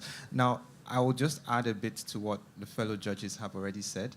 And I think maybe just as you think forward, something that I've still not been too clear on is you mentioned AI. And I'm trying to understand, at what point is the AI deployed in your solution? Do you understand? Because you talked about resource allocation. So people are going to rely on data coming from your platform to allocate resources. And you're going to use an AI model integrated into that. Now, so how, but I didn't see the connection. So I'm trying to still see, where is the AI deployed? And how does that guarantee the credibility of a government making big decisions around resources on this platform that you're putting forward? And the last question is just, how are you going to make money from it? The AI predictive model is to ensure the accuracy of data, like how accurate the data is. Like if, let's say, the government will know because of the sensors going on, and I don't think the government right now knows the number of Kaduna, because they keep increasing. Everybody keep increasing. So with our with our innovation, the government will be able to know the people in those states and be able to allocate resources to them, and about how we're going to make money. The sponsors generally will actually have a community awareness whereby we're aware of our community about what's going on, and they should raise up money for these children who are unable to go to school because of some circumstances.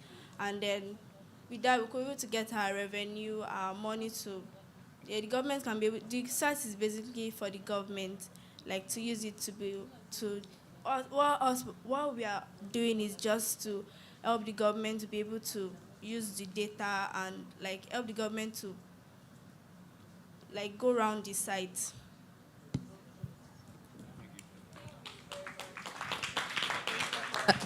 Thank you for that presentation. Thank you all. So we're going to have our another interlude, and this time it'll be a dance performance. So let's welcome the Destiny Trust children again for their dance performance. Can somebody please help me to remove this from the stage? Thank you. Please, if you are in this aisle, please shift your leg inside. Keep your legs inside, please.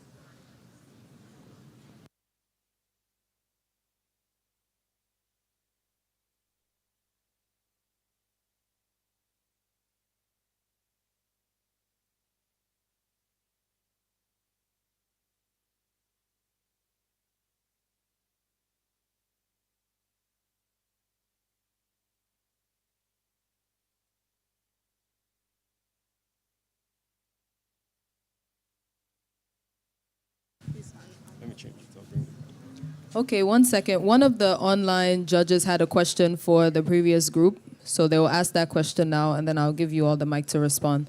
Okay, they can ask the question, please.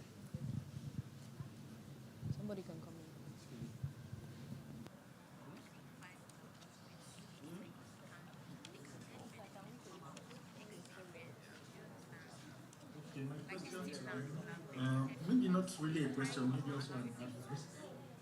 Data is a key challenge in Nigeria, and we really need it to be able to make effective decisions and allocate resources. The challenge I have about this project is the way they are collecting the data.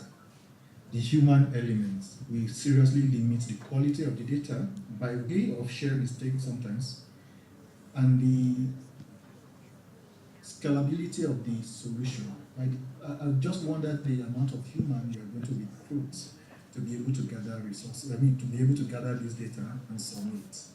So my challenge to you guys is there a way you can use technology to automatically collect this data? Maybe from hospitals, from their databases, from schools. We have pockets of data everywhere. And more institutions nowadays are beginning to have systems. Is there a way you can connect to these databases and automatically retrieve the data that you need and then pull it somewhere that you can then analyze, rather than relying on human elements? In terms of scalability, I don't think it will scale. In terms of quality, I think there will be a lot of issues. So that's just my question/advice to the team. Do you want them to respond? Is there? All right. Thank you so much for sharing.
think we can do the applause again. Very well deserved, the Destiny Trust kids. Fantastic presentation. Thank you for entertaining us with your delightful smiles and agile dances this afternoon. I believe that was also a good time out for us. Do we feel a bit relaxed? Do we want to stand up, stretch a little? Do we want to throw our hands up? No? Yes? No? Okay, the yes have it. Haha. All right, very quickly, we'll go to the next set of presentations. We just have 3 to go. And I'd like to invite to the side of the hall for their own presentation, the Echo team, led by Stephen Oluwasegun. A round of applause for them as they step forward, please.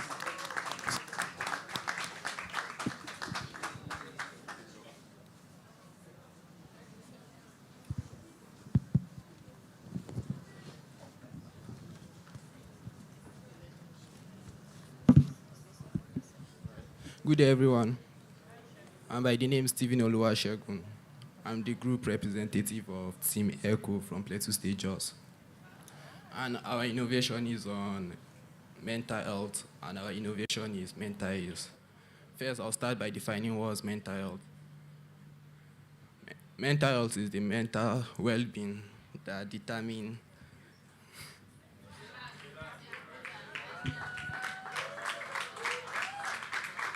Okay, mental health is a state of well-being that enables people to cope with life stress, realize and make use of their abilities in the communities.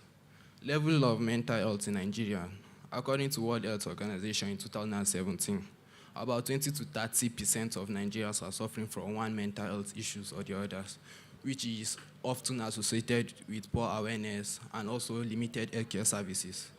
And the problem identified through our research, my team and I came up with the problems children of Nigerians are affected by, which include trauma, depression, stress, low self-esteem, anxiety, exhaustion, etc. And all this is being affected by one factor or the other. For example, my friend in Jos, Aishat. Aishat is a very intelligent student, but she has problem in expressing herself in public. And on getting to know her more better, I discovered she's suffering from low self-esteem. And that's a result of growing up in a violent and abusive environment. Also, communities like Mangu suffer from different crises just in 2024. And many of the teenagers and young adults there are suffering from one mental health issues or the other, which is really a problem in our country, both in the educational aspect, economical aspect, social aspect, etc. And that's why I and my team came up with a solution called Mental Ease. Mental Health is an application we'll be building to help teenagers and young adults to improve and work on their mental health state. And all this is being built on cognitive behavioral therapy. So we'll be helping them through the following features, such as habit building strategies. Mental Ease will be providing with strategies to help you in growing a good habit, and it will also help you have a good mental health state. Secondly, self-paced lesson. You'll be having 5 to 15 minutes lessons per day to also help you in improving your mental health state. Thirdly, there will be games on the app, games and books, just to serve as distraction from whatever problem you are facing. And lastly, it will also have professional forums. That's to communicate with professionals such as doctors and therapists if immediate attention is needed. And our users will be enjoying many benefits. First, they will be giving advice tailored to their exact need with their journey with us. Also, we'll be providing them with the tools needed to work on themselves. Thirdly, there will be reviewed content weekly by professionals, that's the therapists and the doctors, to also help them in making their healing fast, their mental health state fast. And all this is being done by integrated artificial intelligence installed on the app. Okay. installed on the app. And in our security aspect, all data are being encrypted to ensure users' confidentiality. Secondly, in the professional forums, users can choose to remain anonymous with us just to save data and to let them express themselves more. Cost of production. During our research, I and my team came up with the per unit cost of designing, developing, and also deploying the app. And with the help of professionals, organizations such as ICDAT, we discovered that we'll be needing $3,125. That's 5 million naira in Nigeria currency. So also to help in developing both the mobile application, as the web program also, and that will also help in improving the mental state of teenagers and young adults. Plans of sustaining our application there will be fundraisings by donors. Secondly, we'll be sending our partnership hands to the health organization, that's the Federal Ministry of Health, World Health Organization, and also non-governmental organization. In conclusion, mental health need attention and support because we believe teenagers and young adults are the futures of tomorrow. And once the mental health state is being affected, it will affect all sectors of Nigeria. That's the economical sector, the educational sector, and also the social sector. And lastly, to ensure a thrive, we need a mentally stable population. To know more about mental health, you can go to your browser. We have our official page. That's www.mentalist.com.ng. Thank you. And gentlemen, can we celebrate the team one more time? Echo team, all the way from Play to Just, led by Stephen Oluwasegun. Yes, now let's take engagement from our judges. Yes, sir. Yeah, thank you very much, Stephen, for the beautiful presentation. Okay, so typically, or let me say, if you ask me, do you have a mental condition? I'll say no. Because, you know, you feel you are moving towards a mad person when you say, you know, you have a mental condition. So how do you plan to recruit people that will use this solution? Because naturally, people would not just want to come there, okay? I thought that's something you should really elaborate on because that will give us confidence that you've thought this through. Secondly, I would like to say that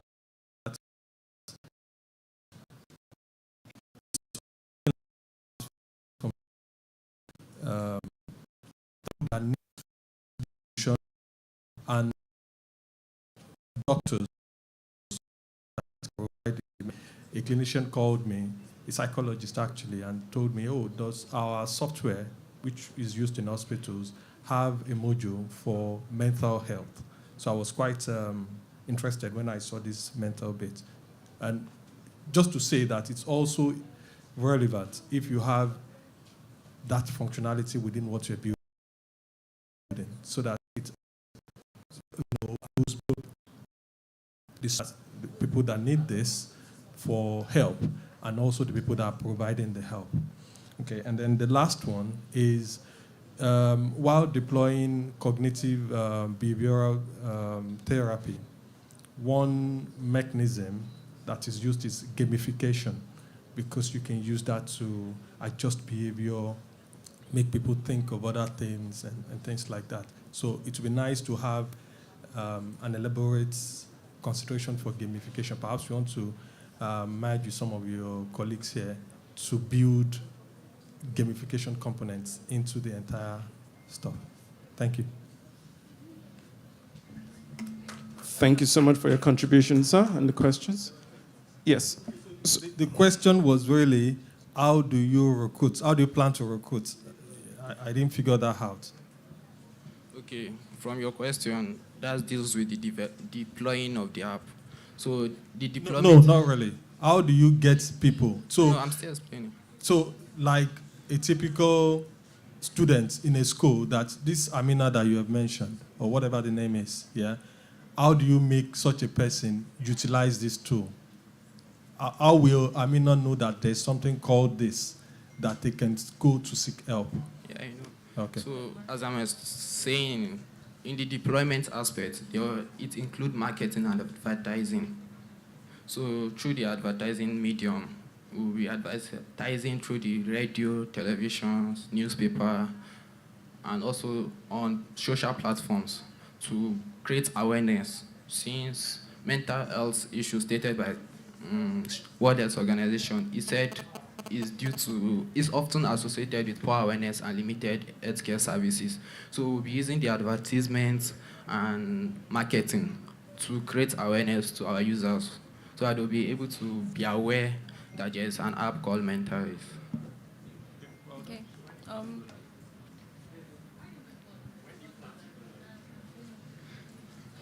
Yeah, I do have a question when I'm done. Thank you very much for sharing. What other apps currently do this today, and how is your app different from those? Yeah. Okay, through our features, there are many features that is going to help our users, and the features are not included in the app created before our own, like the games aspect, the professional forum, and many more features that is going to come up. So we included that to also assist our users to build faster and to make themselves efficient in the community.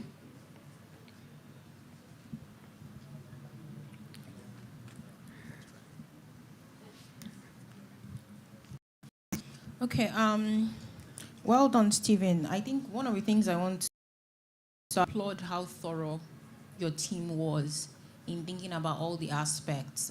When I heard habits, I liked that. I liked the gamification.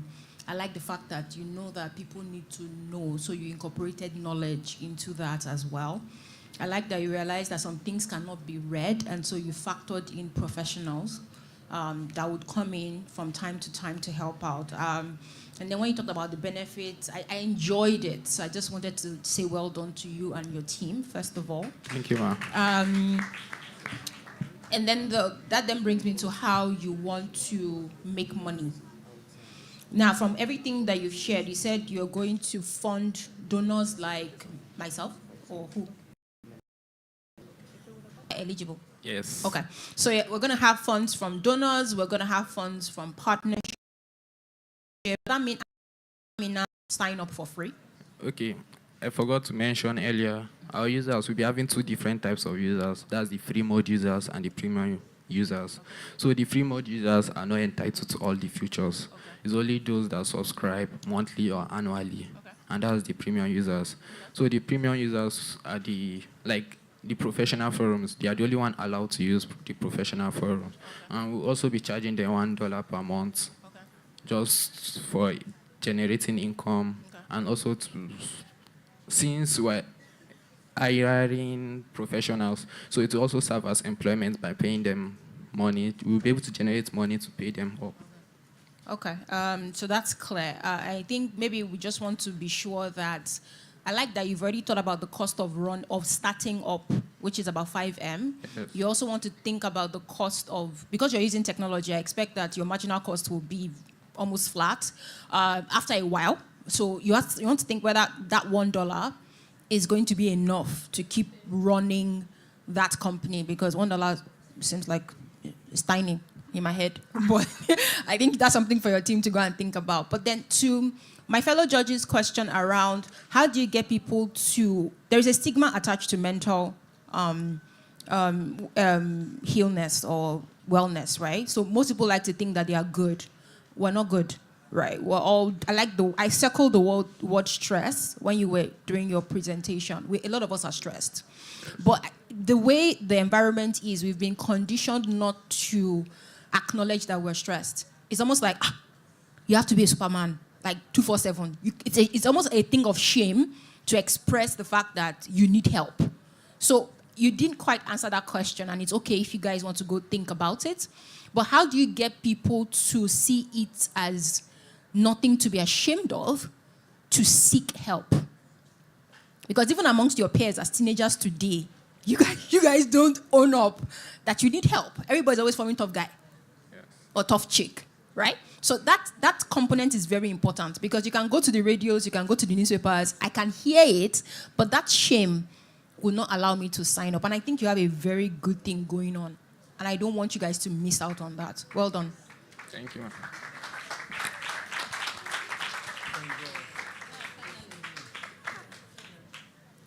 Well done, Stephen. I wanted to know more about you. So, like, why did you do this? Why are you doing this? Well, as you all know, September is known to be World Suicide Month. And I have close friends, relatives who are being affected by one mental health issues or the others. So my team and I came up with these solutions to help our relative, close friends, and also the country at large to improve their mental health states, so that we're going to have a thriving economic and more efficient people in the community. All right, thank you for sharing. So I have a comment. I think you should consider humanizing your brand, just to add to what the lady at the far left said, because you'll have issues with people with subscriptions, with people, being open to doing this. So if you have, your,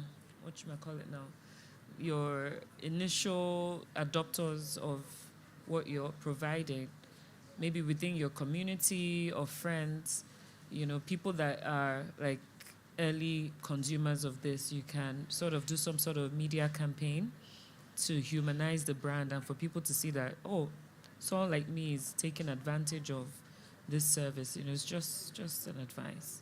Okay, thank you, Ma. Ma, I would like to show you the website. Okay, this is our official website called Mental Ease.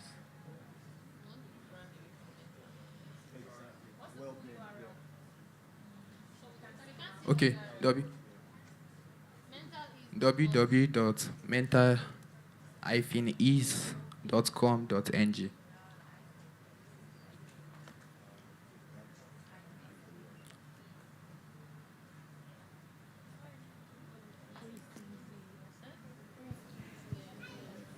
All right, are we finished, please? Time has since been exhausted. Thank you so much. Let's celebrate him. Thank you for sharing.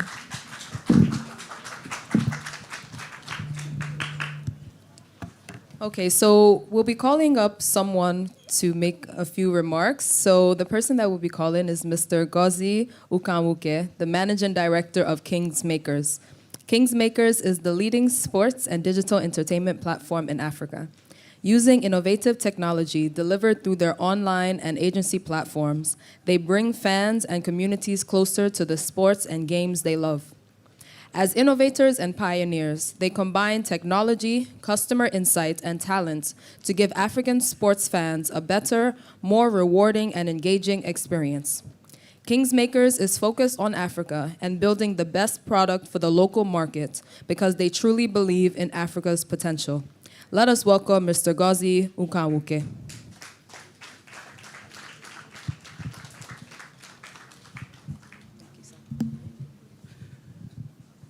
Good afternoon.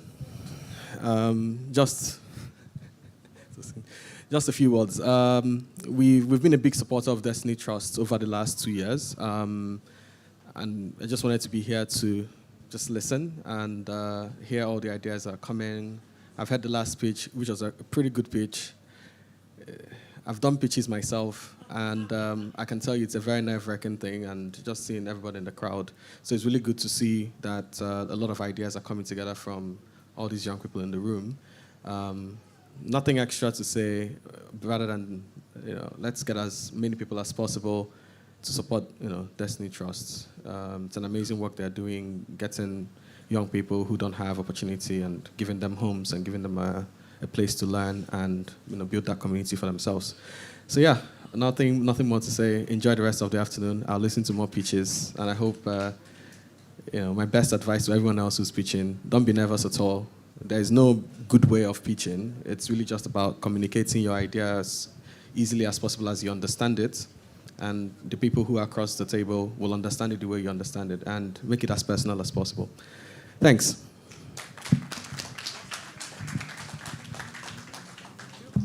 Thank you so much, sir. And thank you for being our partner over the years. We truly appreciate you. All right, so next we will have our next group, which will be Niger Bio Bag by Blessing Adetona. Let us welcome him as he comes.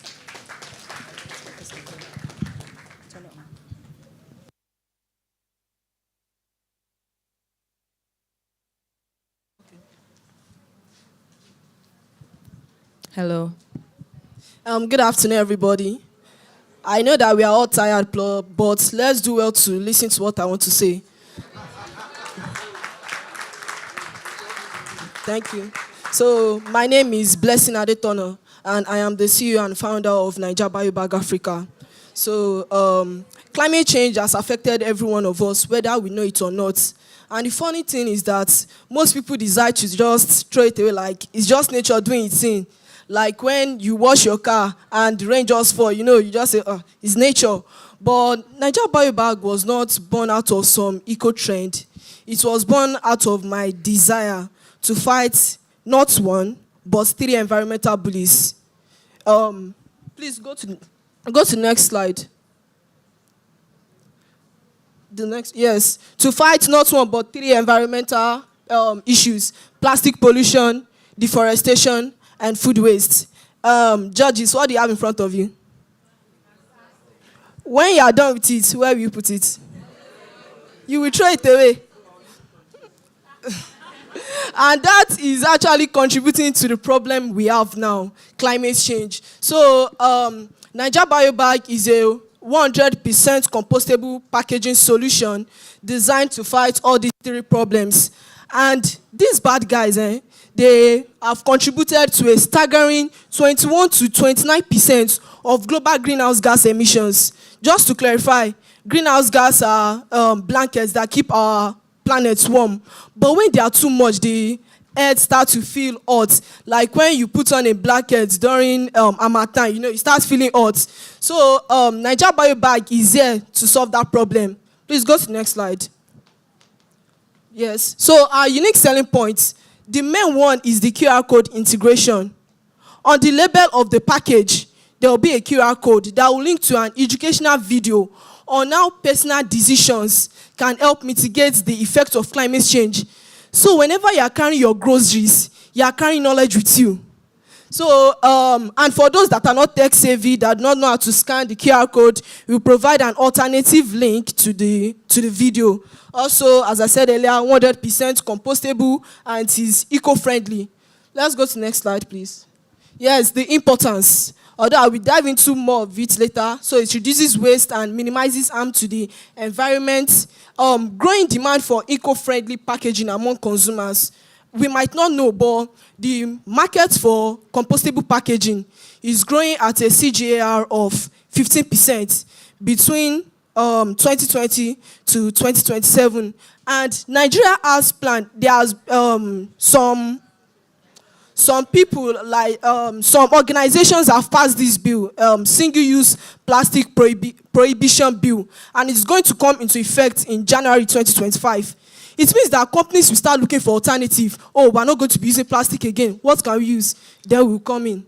We will come in as their go-to solution because our product is eco-friendly, and they also want to promote their business as a eco-friendly business. So people will patronize them. And please, let's go to the next slide.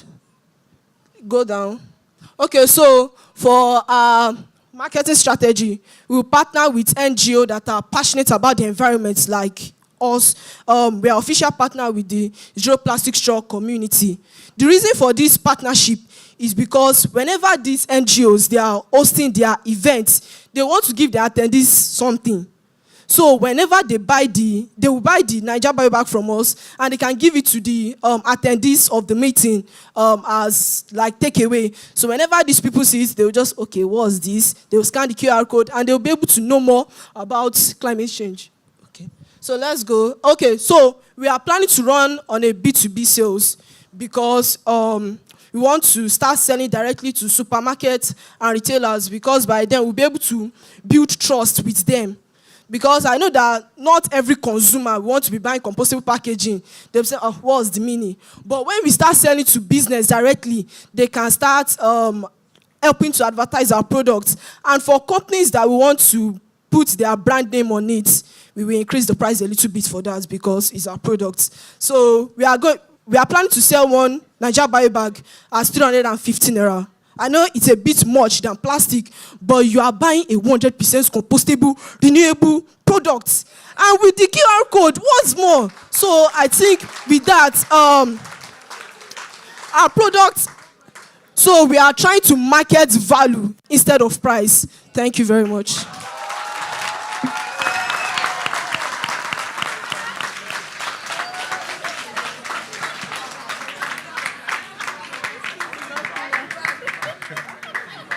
No, I've not done a prototype. The thing is because if I want to make one, like the material I will buy will be for like 30 bags. So I don't want to waste money on, but to make 30 bags is at a high-end estimate, 10,000 naira. So Okay. Yes. Thank you, man. Thank you, man. All right. Thank you very much. Since you don't have a sample, are you able to explain maybe how you intend to make your own brand of? Okay, so we are planning to use cornstarch to make it, but as time goes on, we will use banana peel, but we are still working on that technology. So we are using cornstarch, glycerin, and pectin, and water. Something is sure. We will mix everything.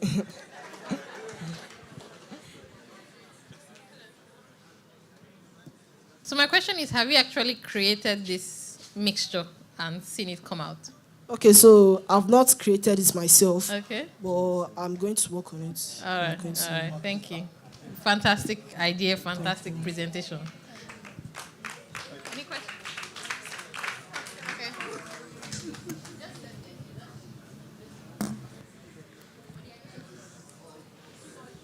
All right. Definitely, you should be the one doing your pitches. And then leave the technical stuff for technical guys. But very well done and very well presented. You caught our attention, even when it was really... you already read the room, so that a lot of people are tired. So what I wanted to ask is, how are you thinking about production? So have you gotten that deep in terms of, in terms of the whole manufacturing process, equipment, all of that, have you thought about that? And then how are you also thinking about distribution? Yeah. Okay, so as I said, we've partnered with Zero Plastic Straw community. So this community has a lot of people, and they vowed to support us. So we are going to work together to build all this material. So for the equipment, we don't really need much. We only need, as I said earlier, cornstarch, glycerin, pectin, and the mold, like how you want the bag to be. So that's only what we need. So I said at an high estimate, 10,000 naira to make 20 to 30 bags. And you have your mold, you have the cornstarch. You have the mold, you have the cornstarch. Yes. Yes. Yeah, very, very nice presentation. I think everybody has said it. But maybe like a feedback. First one is we can see the idea. You presented it very well. But then you can go a step further. Instead of us asking you these questions now, you could have maybe provided a picture. Where's the picture?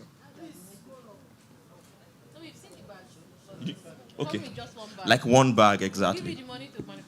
And then secondly, I think in terms of the B2B, I think you can also still do for B2B to C eventually as you scale. What I'm thinking is that as we continue, like when we start getting orders, as we scale our production, we know that consumers will not want to buy all this kind of bag. So we are planning on creating tote bags, all these bags that you can hold.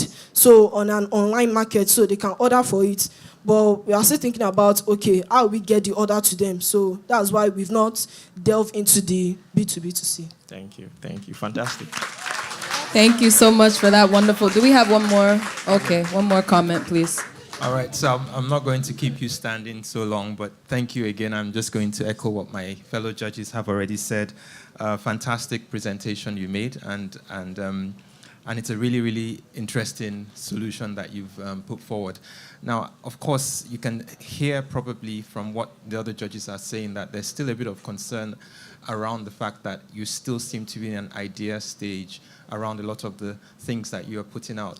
And I mean, when you were speaking, I think the one thing I was writing here was around what capacity do you have to meet the demand from supermarkets, from the people that you've even said you want to engage with. So, of course, I know down the line that's something you have to be looking at. But I really want to encourage you, and I say this to other presenters as well, protect your intellectual property. You know, if you are going to come up with a solution like this and you're going to actually have a bag and you're going to be engaging with people, the first thing you're going to see is that competitors are going to come in, they're going to develop something very similar and they're going to push you out of the market. But if you've registered your intellectual property, then you still are able to engage with future partners. You can get people to license, you can license your stuff to others, but you have the ownership. And I'll just say, make that something that you prioritize as you move into your next stage of engagement. Thanks. Thank you, sir. Can we put our hands together for them one more time? All right, we have one question from one of our judges online as well. You may please just remain standing for a brief second so we can take that and then we'll come back to you, sir. We have one of our judges online that has a question. If they're ready immediately, they can just speak up and then we'll take a question, sir. Yeah. I just want to nail what Dr. Moody said. Please don't mention the particular ingredients that you're using to produce this next time. Yeah? Just say a couple of things, yeah? Especially when it is still at the ideation stage. Yeah. Fantastic contribution. Thank you so much, sir. Thank you, sir. That's very instructive. All right. Please let's have the question.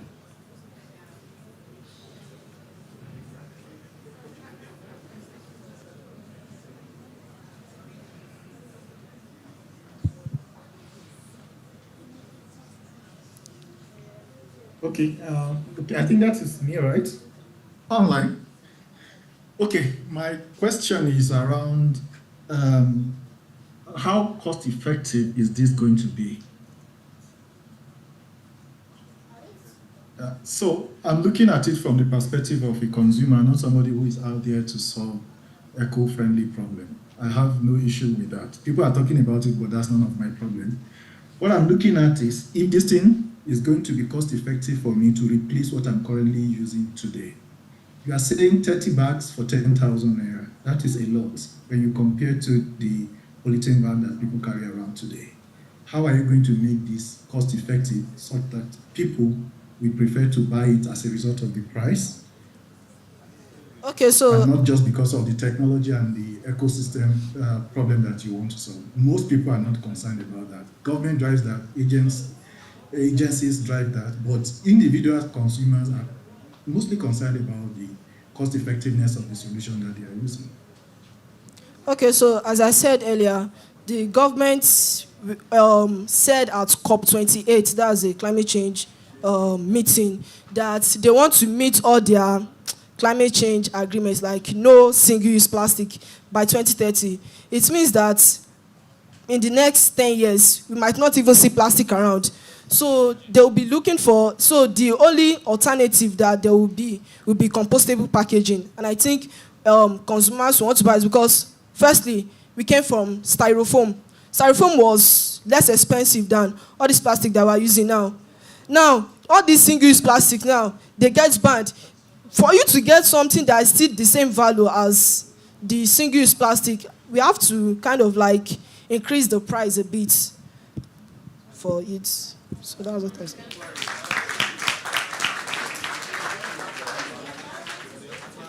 Also, remember that as you produce and as you scale, the price will eventually drop. So don't you worry. Yes, I wanted to say that economies of scale. Exactly.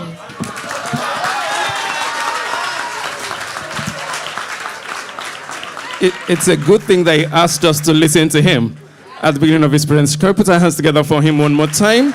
The Niger Biobag team, Blessing Adetona.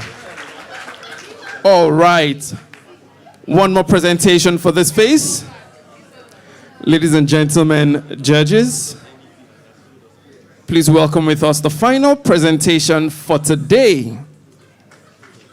And after this presentation, of course, would excuse our judges to go through the results and then come up with their computation. But just before that, the final presentation for today, please welcome with me to the side of the hall, Blessing Amos and the EduBoost group. A round of applause for them, please. Blessing Amos and the EduBoost group.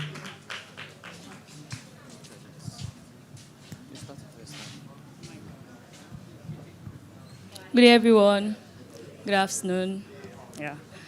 So, let's just go straight.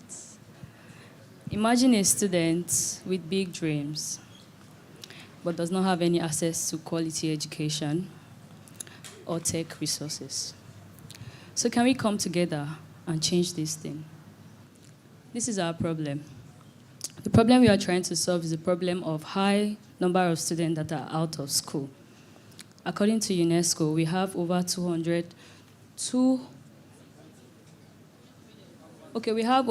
million students that are out of school. And I'll link this to Aisha's story. Aisha was an average student. She's an average student.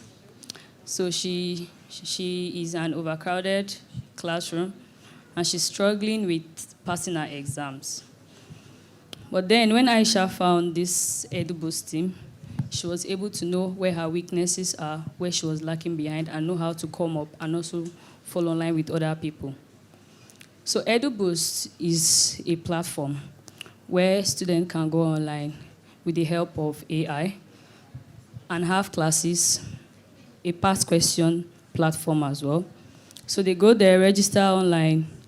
After registration, the AI is there to tell them how they are to go, the processes that they are supposed to take to do that.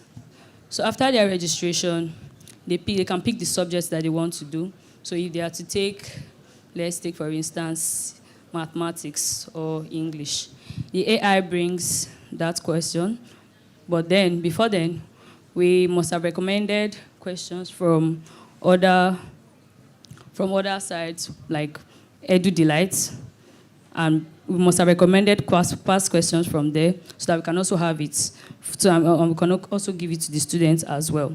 So the AI is going to give the students questions. They are going to go through it, answer the questions. They're going to go for it for like 1 week.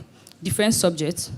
When they go with this for like 1 week, after that, the AI then makes an overview, gives them a test to know how, that's to make a record of how they have been, how prepared they are. So it can also be used for students that are preparing for WAEC, NECO, JAM, and other exams as well.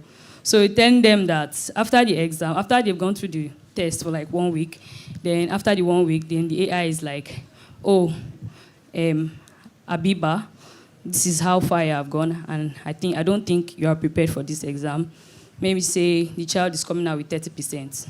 Person is not prepared for the exam, and we have over 250 or more than to score in like JAM or WAEC or 300. Yes, it's 300.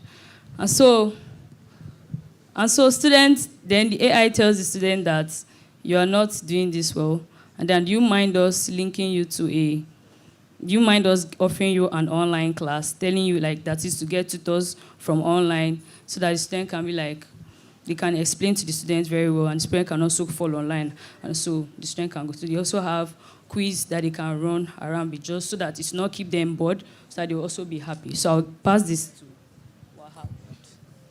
Good day, everyone. My name is Abdul Wahab. Well, ranking 124th out of 137 countries in the world in terms of quality of education is a very heavy body to bear as a Nigerian. Students that are preparing for external examinations are known to devote themselves to their studies, especially past questions. The question is, how many of them look at the topics they failed? Most of them just look at the quantity they got and move on. Take a look at the JAMB of this year. 77% of the students, candidates who sat for the exam got below 200, leaving 23% over 200. What if, I'm here to tell you that those days are over with EduBoost, an AI-driven platform that addresses the educational challenges of students. With EduBoost, we are able to give children access to learning materials and attend live classes, breaking geographical barriers. We are backed with personalized learning and feedback. Students can know their strengths and weaknesses. And students know their strengths and weaknesses. Okay, and prepare for further exams. With EduBoost, we are able to teach the student, we are able to prepare the students for further exams, predicting exams from previous exams, and we can teach them time management. With EduBoost, you come and succeed, not just stay and repeat. Other people can just come, pay for subscription, and just use the web app and still repeat the same exam. EduBoost is here to stay and to lay impact on this child, the life of every student using it. This is not a matter of the money or award. We are here to lay impact. We are here to stay. We come and lay impact. We come to prove our worth, not just to make our project shine and live. We are here to help their life. I, as a student, I wrote JAMB last year. Looking at it, it was very poor. It was very poor.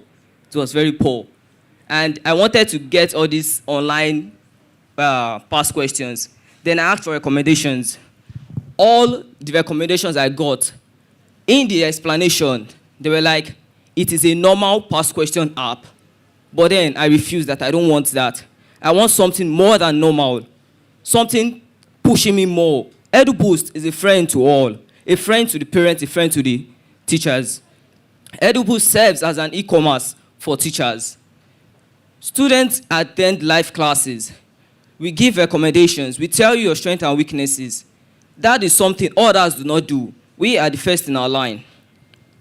With EduBoost, I can assure you, you have 100% chance of acing your exams without any fault. Thank you. Good day, everyone. I'm here to talk about the problems and the solutions. The problems that we have the problem that we are going to solve as EduBoost are the economic strategy. We are going to do outreach programs to cities and communities. We are going to do outreach programs to cities and communities. We are doing social media outreach. This is when we go online on different social media handles like TikTok, Facebook, Instagram, posting on this our website that gives you this outlook into examination questions. Because in exams, we notice that some questions repeat themselves more than once or twice.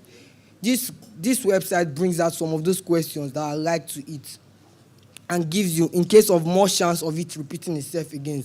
This website comes with a freemium package which enables you to have the first view model for you to have basic access to basic questions. And it comes with a premium upgrade which gives you access to our chatbot, our chat AI. Our chat AI gives you our chat AI just helps you with your strength and weakness. It identifies where you have more advantage on, the question you spend more time on. And this chat AI is very necessary, and this is what differentiates us from other AI and other groups. Thank you.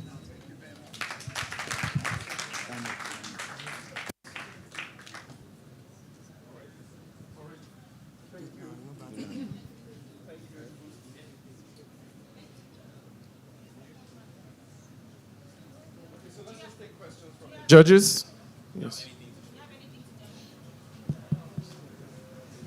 Do you have anything to demonstrate for us? Please, the Figma design. We're not done with the code, so we're actually going to present our Figma design for it. That's fine. That's fine. Let's see it.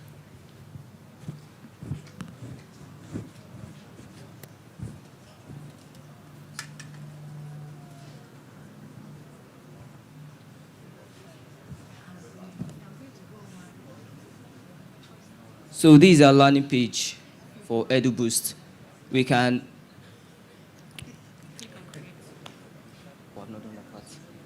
So we can just start a new, we can create an account. While creating an account, we have two sections for the creation of account, the teachers and the students. You can enter as a teacher and enter as a student. For the student, you just attend classes and your past questions. The teachers, they collect students, and for each live class they do, there's a paper session. So the teachers are graded based on the rates the students give them after each class. There can be a 5-star, a 2-star, 1-star, 3-star, and their pays are in front of their names. So the student chooses the teacher that their pocket can afford and pays. So the teacher are earning their money that way. This EduBoost, login.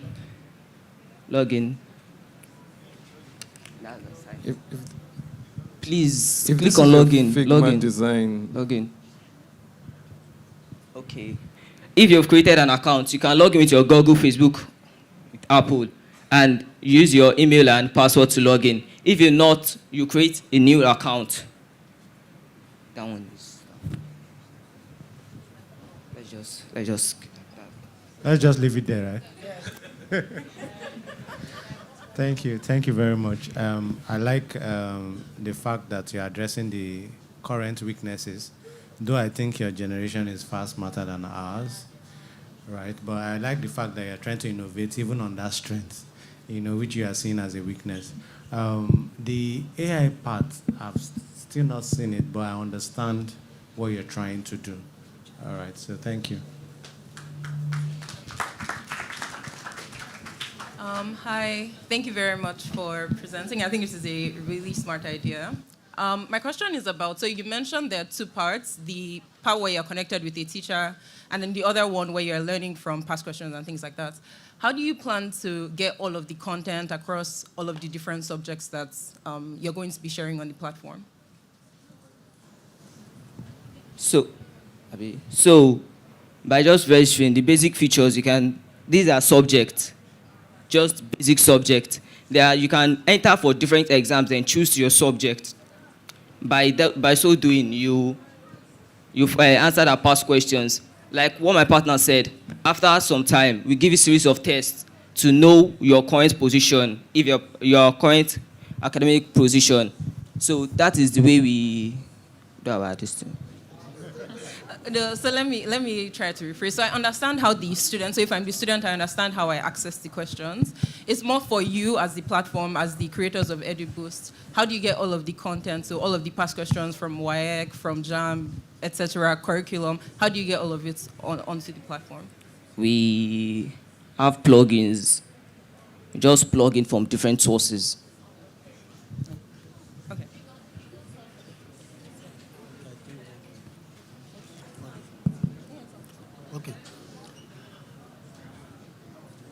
Okay.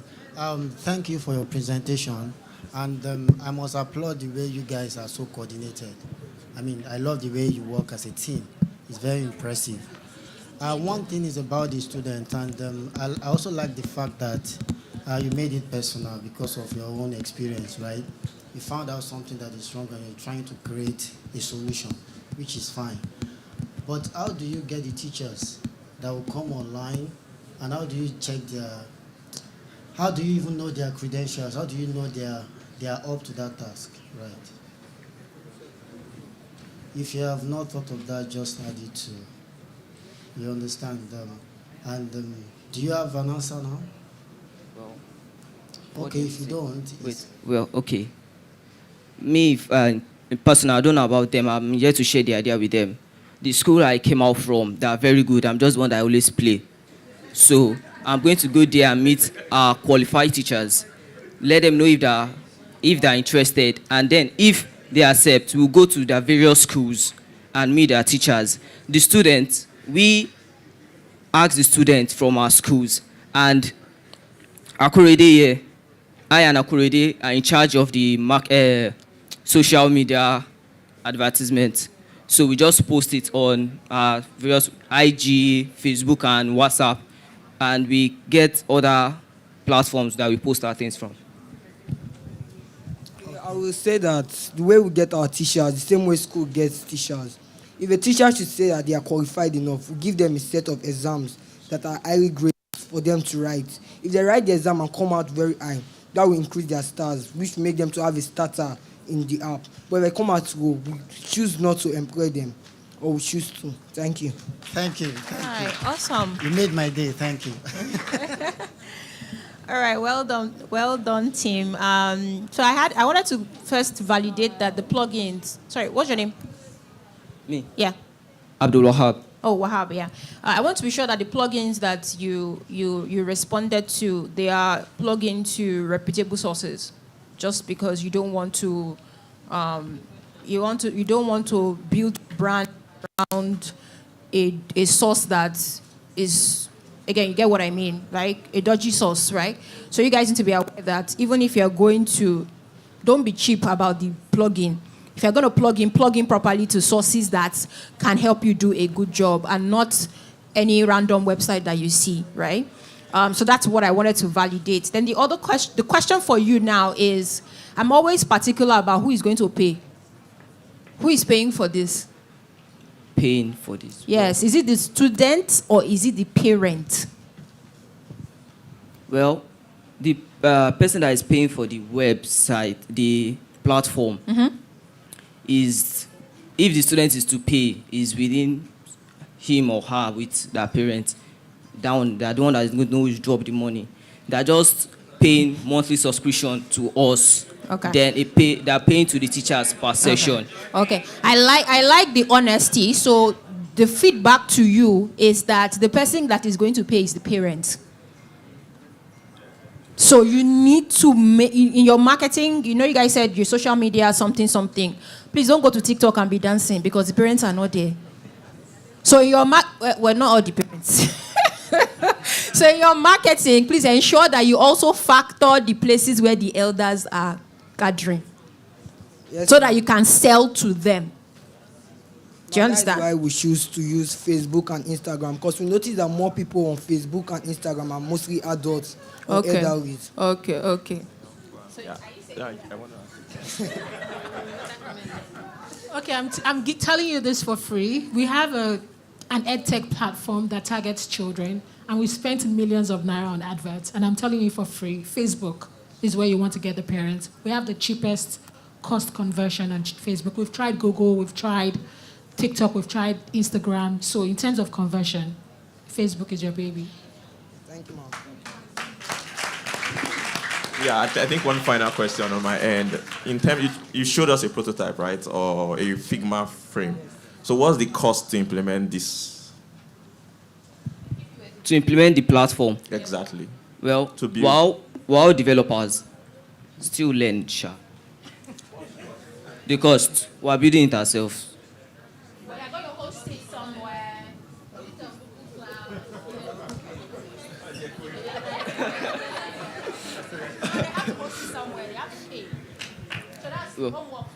Okay, merci. Thank you, man.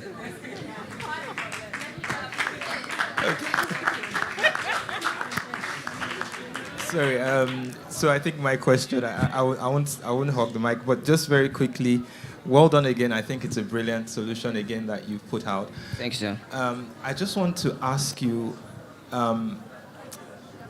You talked about recruiting teachers. You are engaging with the traditional or the formal education system. And I think I've seen in some instances where there is a pushback from schools because you are basically taking over the jobs of teachers in schools, right? And I just want to understand, as you are thinking of your solution, the big vision, the picture down the line, are you trying to revolutionize the education system so you have more people that don't need to go into schools, right? Or is this just meant to be like a complementary solution that weak students or people who might be playing a lot, because they're paying for it, they also will take some part of their education seriously? And why it's important for you to navigate, or to at least to define that, is so that when you're putting out your solution to parents and to schools, they are looking at you either as competition or they're looking at you as collaborators. And I think it's important for you to think about that too.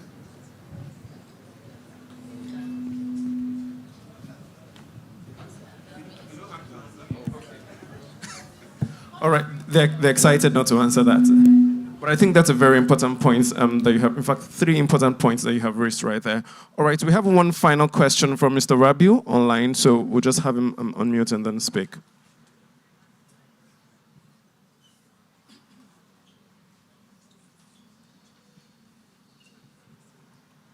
Mr. Rabiu, you have the floor, sir.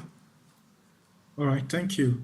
Now, at the beginning of this presentation, you mentioned that we have 20 million students out of school. Yeah, I'm speaking. Can anyone hear me, please? We can hear you, sir. Yes, sir. Yes, sir. Okay. All right. So, at the beginning, you mentioned there are 20 million students out of school, right? Yes, sir. Right. My question is, these children out of school, usually they don't have a means to digital devices and internet. I know that. How do you plan to include them in this solution that you are building?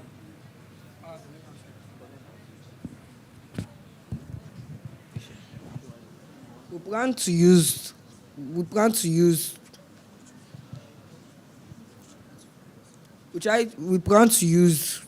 because of the account, you can log into your account. So you can go to a nearby server cafe if you don't have a phone or a device for your own self at that time, and create an account. Wherever you come in, you can log back into the account and continue for wherever you stopped. So I think to make this available for people that are unable to make use of this, we will have to make partnership with people outside, go on outreaches, like the way, let's take Destiny Trust for an instance, the way they go out to know students that are outside, people that are outside, to help them so that they can bring them in and so that they will not feel outside the box, so they can also be inside. And also partner, like go on outreach, just make sure that every child also has the opportunity to share part of this. All right, thank you very much. All right, you all can take your seat. Thank you. Let's celebrate them one more time. Thank you so much. Our final presentation. Beautiful. So at this time, I would like to ask judges, do you want to go out to tabulate your scores, or would you like to sit down? It's your choice. You should stay here. Okay, you'll stay here. All right, so the judges will calculate their scores, and then they'll get back to us shortly. But in the meantime, we'll be having another dance presentation. How many of you enjoyed that first dance presentation? It was very lovely, right? Yeah, so we're having another dance presentation by the Destiny Trust children. So they'll be coming now. They'll be coming now to entertain us for a moment with a dance presentation. Let us welcome them as they come.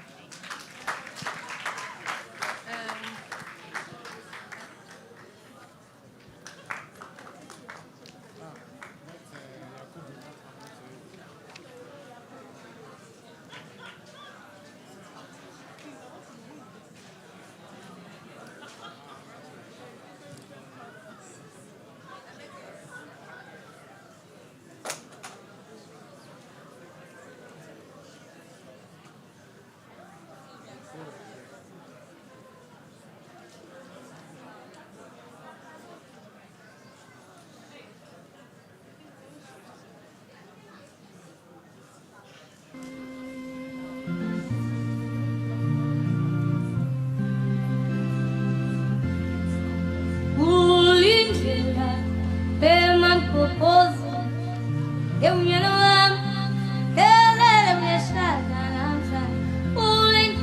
you.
Can we celebrate them one more time?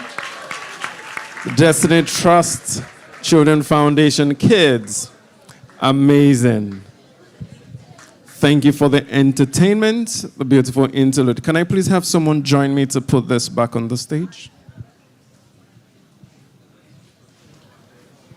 Okay, I wasn't asking for a judge. Thank you very much, sir.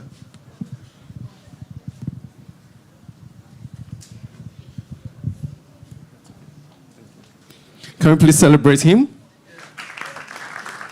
Thank you. All right.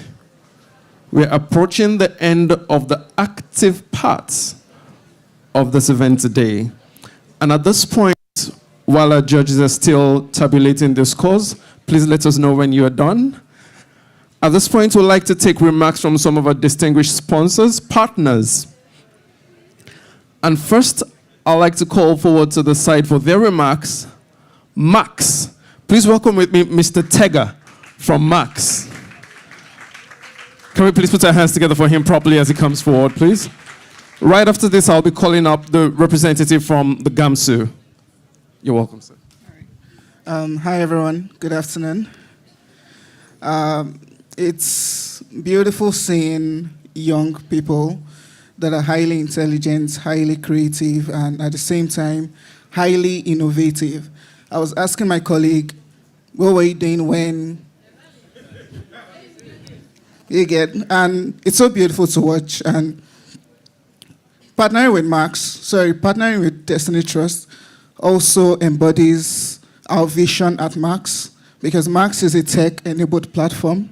We believe in tech, we believe in innovation, and seeing young, smart people come up with different ideas. You know, I also remember that there were 54 people, and I was just imagining what 54 or what the rest did, right? What the remaining 44 did before we got the final 10. And I just want to say a very big thank you to Destiny Trust for putting this together. I can't wait to hear who the winner or who the winners are. And just know that the world is your stage, not Nigeria. The world is your stage. Thank you. Can we please celebrate Mr. Tega one more time from Max?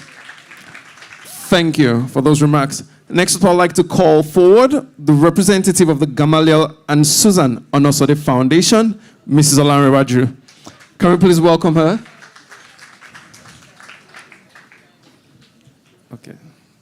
My apologies, but I had to be here today, even with a limp.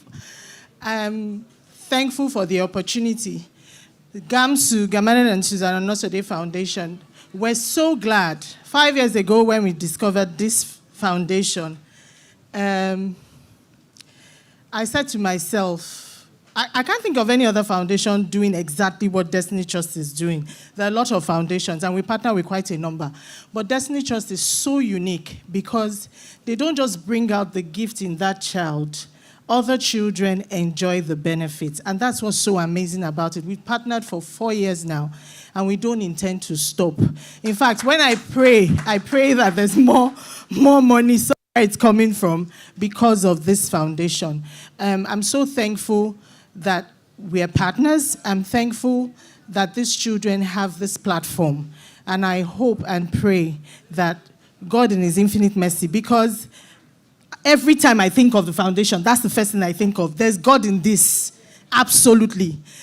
When Destiny Trust celebrated 10 years, I sat down there and I shed a tear because it was them. I just told my daughter now, I said, when GAMSU is having any function again, I will tell Bimbo and Kemi that let Destiny Trust children come and so that we can pay and more money can come in.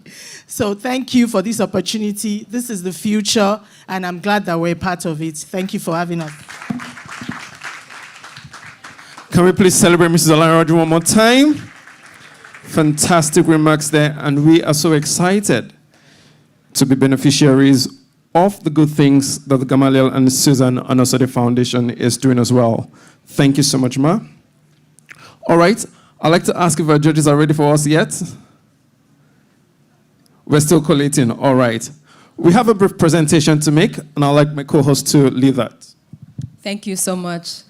So, At this time, we would like to recognize somebody very special, somebody very dear to the Kids Innovation Hub, who has been with us for a very long time, who has worked very, very hard. He was a coding instructor at KIH in Lagos. He is currently the longest serving coding instructor. So he's been serving for the longest period of time. And the way he teaches, he has simplified it so well for the students to understand. They all love him. They all adore him. And we really want to take this opportunity to recognize him specially. So I would like to call Wuraola and Kainde and Mr. Ojenike to present our commendation award to the one and only Mr. Sheun Oyewole. Let's celebrate them as they come.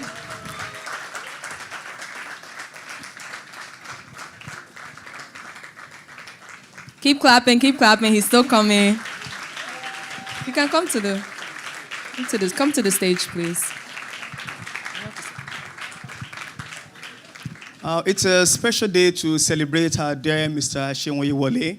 In an industry where talent is so rare, it's even more difficult for a non-profit like the Destiny Trust to be able to retain the service of someone who is not a rookie in programming as an instructor.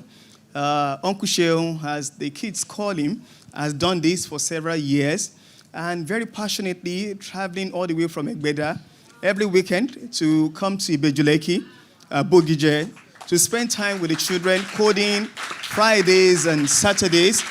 And today, it's not been a waste. Before then, for several years, we had tutors that were not so patient, but he's so patient with them. It's like them, spends time with them. Maybe I'm not the best person to tell the story because I don't even know how to code to stay alive. So please, you can do the storytelling. Okay, so I want to start when I first was introduced to coding. I didn't understand anything I was being taught. I didn't know what was going on. I didn't know what I got to use it for. But the year that Mr. Sheun started teaching us front-end development, my life changed.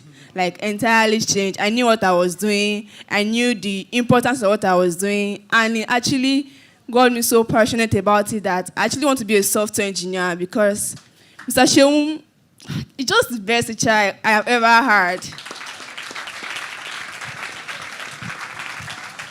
All right, so the last person that will speak is one of the graduates of Mr. Sheun. He's a software engineer. He's worked with a tech company, working remotely, and now one in Nigeria. And he's in his second year in the University of Lagos. Kainde. Today we are celebrating someone that is very, very special, not just to me personally, but to the whole Kids Innovation Hub as a whole. And to me, he's actually my mentor, even to this very moment. No matter how, the experience I've had, I still go to his GitHub sometimes to go and check for some new tips, just to get better in what I'm doing. And, it's somebody that have given me direction because when I started, we started with AI, we did Python, we did machine learning. We're just moving on the back end, the front end, and I didn't really have direction. I really want to know what I'm doing. I was just like master of all, jack of all, master of none. So he really, sat me down, told me, this is how you're going to. Really appreciate you. We can't tell the whole story today. So, Uncle Sheun, on behalf of the Board of Trustees at the Destiny Trust, the members of the management team, and all the wonderful children that you taught in the past years. If you have been taught at the Kids Innovation Hub, whether directly by Uncle Sheun or anyone at all, I want you to stand up and give Uncle Sheun a round of applause. Please stand up and keep clapping. Don't stop.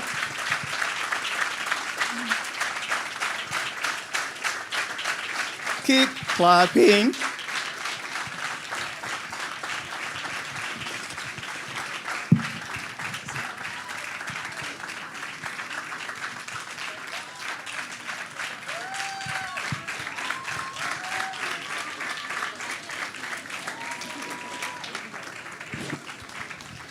All right, this is for you, Uncle Sheun, and wish you the very best in your future endeavors.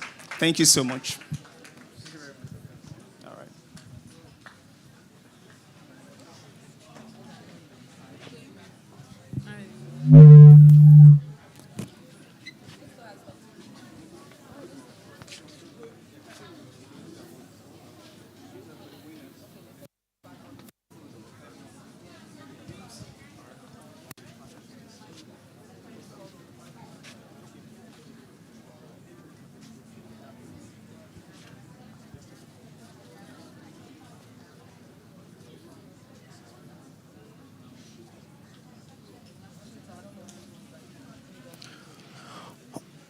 All right. Just before we take the results, it's important that we find out two things. Number one, take a bit of feedback from people in this room, from the events that we've had today. How does this make you feel? What are the thoughts that have passed through your mind in the course of listening, watching, experiencing the things that have been presented today?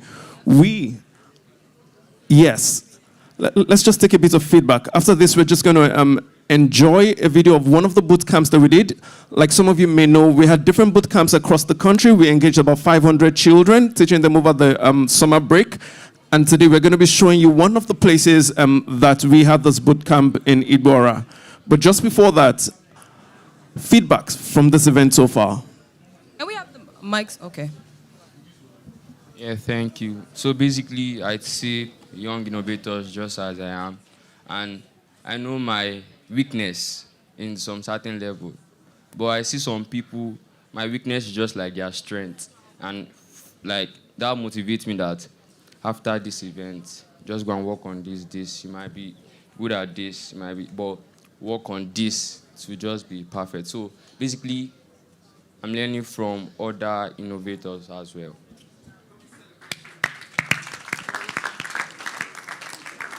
Okay. Yes, someone else? Very important learnings that you have taken away from this event. Good afternoon, everyone. Can you please hold on with the Igbora video for the next 1 minute before we take it? Yes, please. My name is Omolara, and attending this event has been it has been fun, and I've been learning right from the time I came here. I've seen young innovators like myself presenting. I have so many projects I'm working on, so I'm using their presentation to learn from them, and the guests, the panel of judges, the questions they are asking, how presentation on this stage looks like. So I think I've gained something, so that whenever I have the opportunity to, because I'm a semi-finalist, I am my teammate here, so I had to encourage them to come down here to look at how the people that make it up to the final are going to present, so that we will come back next year to present our own on this stage by God's grace. So I've actually learned so many other things. And from the application we are also applying for, I've been able to gain some key points from other people's projects that target on their USD and so many other things. And also I learned that part of their problem, you should create a solution that will not cause another problem. Because this guy was there's a guy talking about solving a problem. They are solving that problem so that because they notice that so many other people that are solving the solution is also creating another problem. So they have to create a unique solution that will solve the problem completely, not just solving half of the problem. So I've really learned a lot, and I've seen that I have so many competitors here because I feel challenged. I feel like I should work more on my projects, the projects I have, and I should improve more. So as for the coder, Mr. I don't know his name. So I would like to meet you. I'm using this opportunity to tell. I would like to meet you because I'm interested in coding too. So thank you. Shot your shots. I think the intelligence in this room is becoming overwhelming. My head is unable to take it fully. But I want to say a huge congratulations to you already. And on behalf of the judges, I can say that we look forward to seeing you here next year. We celebrate you. Well done. Well done. All right. Technology driven. And we think that for disadvantaged people, there is nothing. Yes, please, let's start the presentation from the beginning. We know that today the world is technology driven. And we think that for disadvantaged people, there is nothing so great that we can do for them as much as empowering them with the tools that they will need for the future. We are the future. We are the dream. We are the nation. We are part of this. Yes, we are so amazing. That's the least we shall be. At the heart of the nation, changing history.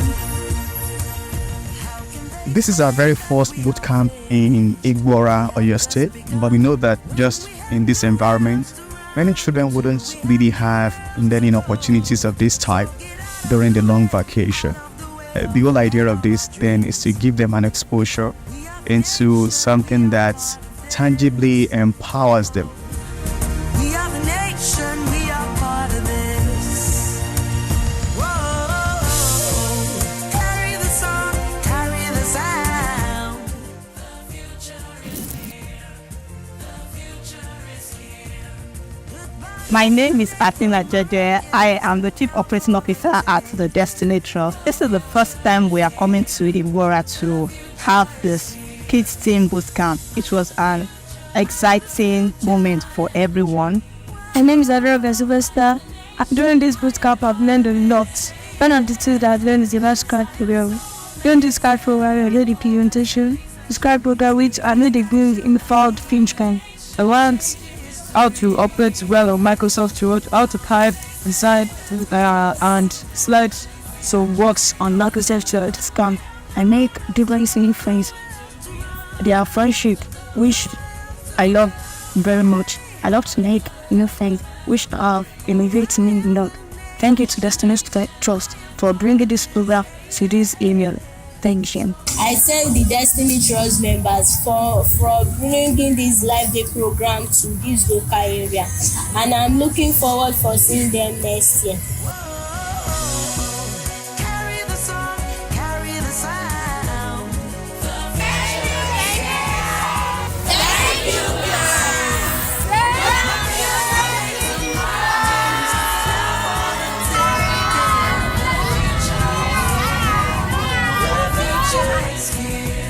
Raise your hands in the air if you believe the future has come now.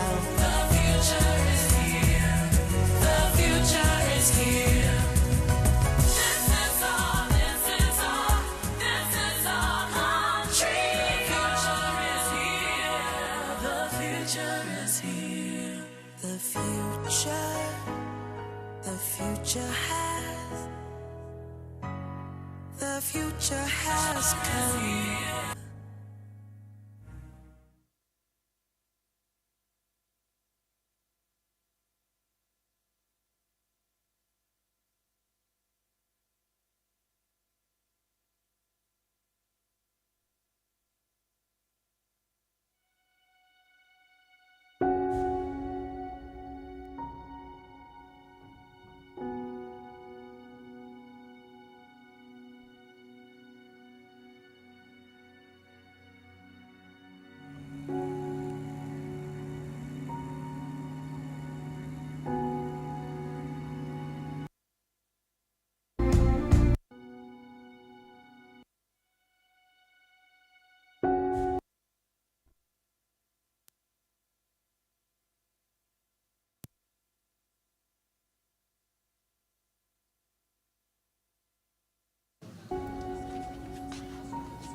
Technology is an important part of how we intend to take education to children at the Destiny Trust.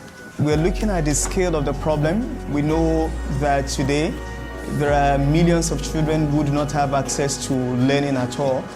There is also the problem of the quality of learning.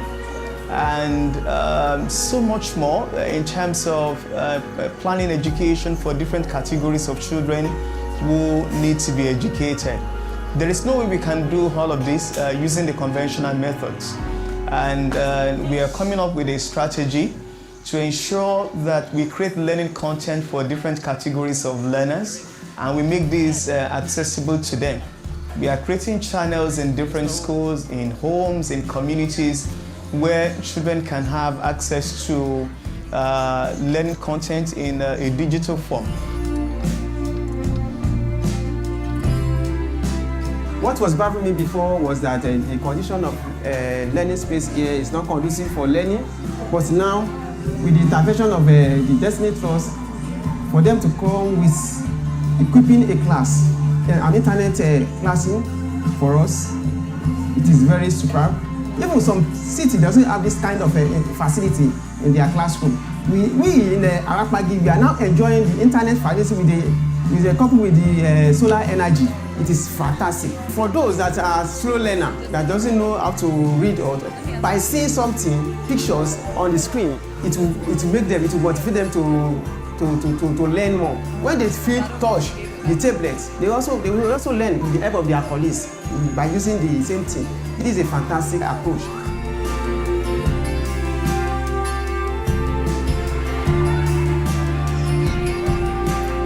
In environments where teachers are not many, the question is, what do we do?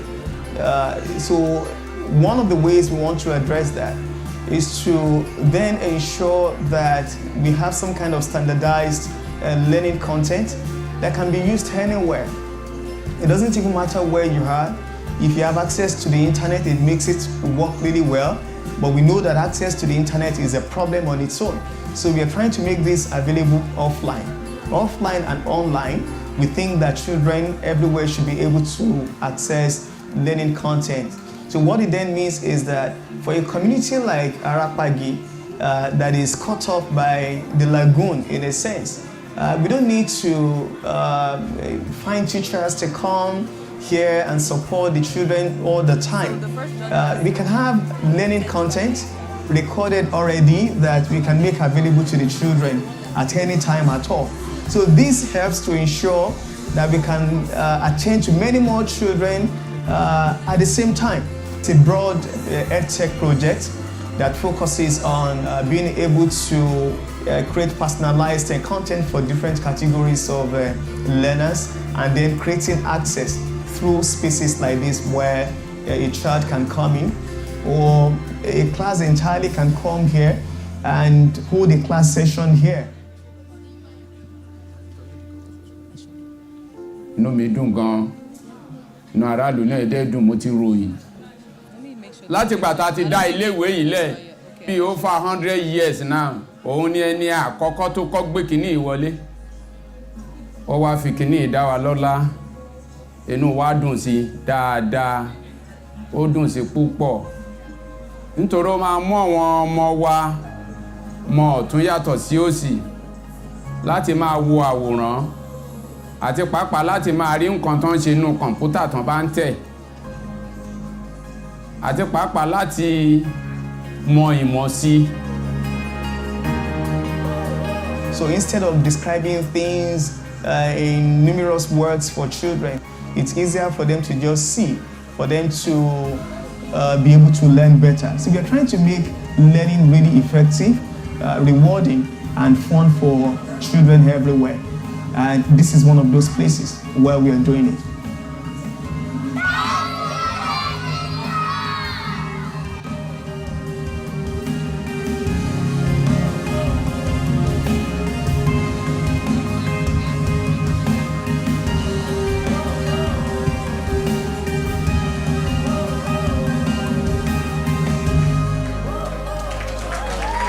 Wow, amazing.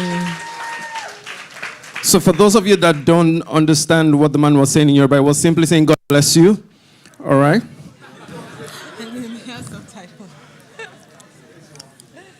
All right. The time is here. Our results are in. Somebody say, So what are your guesses? Just someone, guess from the back. Who do you think came first? If you don't mention yourself, I'll be surprised. You? You as well? So you all came first. All those towards the back came first. Celebrate yourselves. Celebrate yourselves. As always, we've had fantastic presentations, innovative ideas, solutions to some of the biggest challenges that we can see today. But some people must go home with the prizes. All right, so we're going to welcome one of our judges, Teju Adeyinka, to be the one to present or to tell us who the winners are. And then we'll also invite some of our partners to present the awards by nomination. Currently celebrate Teju Adeyinka, product manager with Ox, representative of the judges today. Thank you.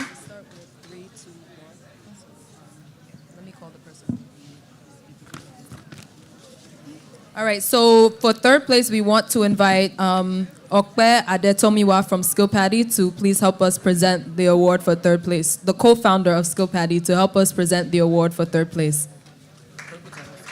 Okay, can we put our hands together for him? I'm feeling very, very powerful right now. I'm going to tell you. Our second runner-up is... Do we have any guesses? Any guesses? Who do we think it is? Okay, I'll tell you who it is. Yeah, our second runner-up with 73.8% is Ifea Jeku Chimamanda and the GRF group with their week. Let's celebrate her. Innovation. Let's celebrate the team, please.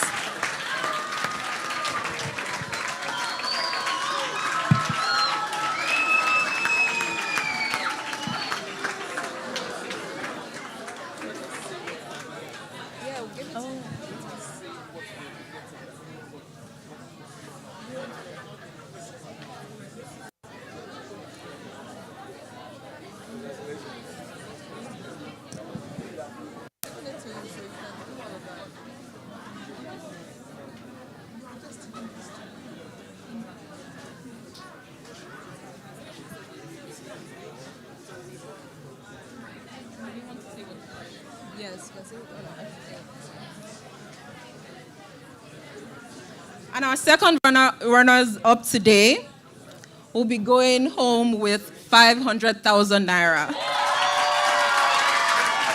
Congratulations. And they're all the way from Anambra. Thank you so much for coming all the way. Thank you.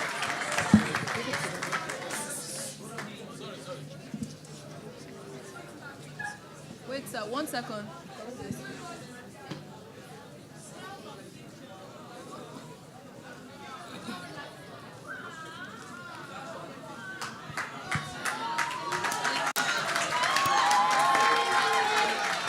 No, you can stand with them, actually. You can stand with them for pictures. What?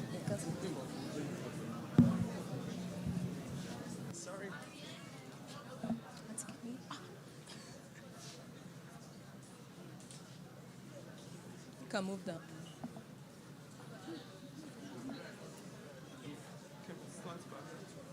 Mr. Okpe, just stand back.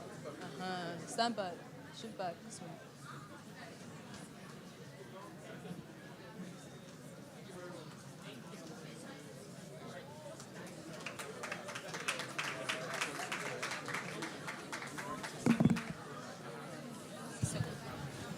The second.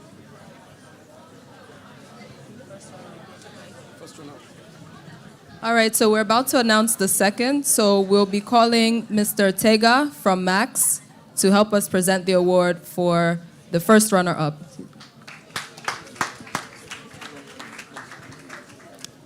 And the first runner-up with 76.5%. So this is very, very close with 76.5%. And they'll be going home today with 750,000 naira. The team is Wuraola, Ademola, and Tech Fusion Track.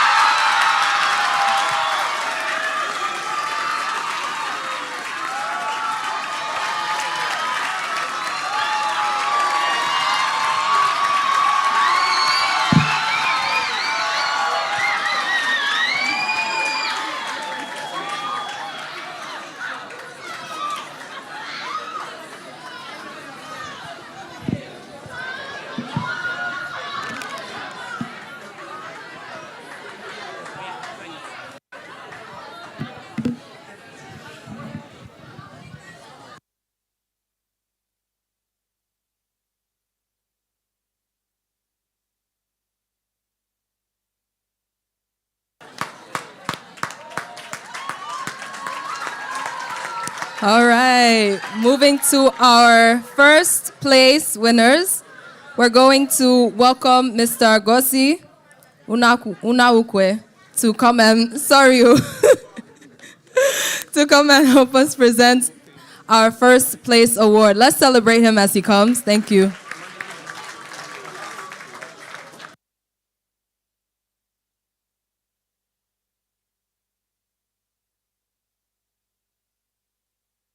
Can you hear me? Okay. Yeah, now winners for today. Can I hear some commotion, some noise for our winners?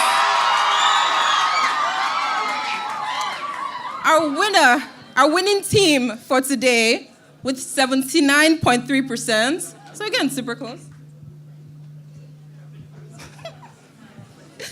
And the winning team, or the winner for today, is going home with 1 million naira.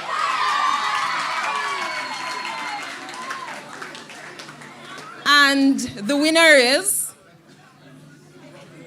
Blessing Adetono, Niger Biobank.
Yes. So we'd like all the winners to please step forward for pictures. I would also like to call Mr. Larry from Gamaliel and Susan Onosode Foundation to join us for the pictures.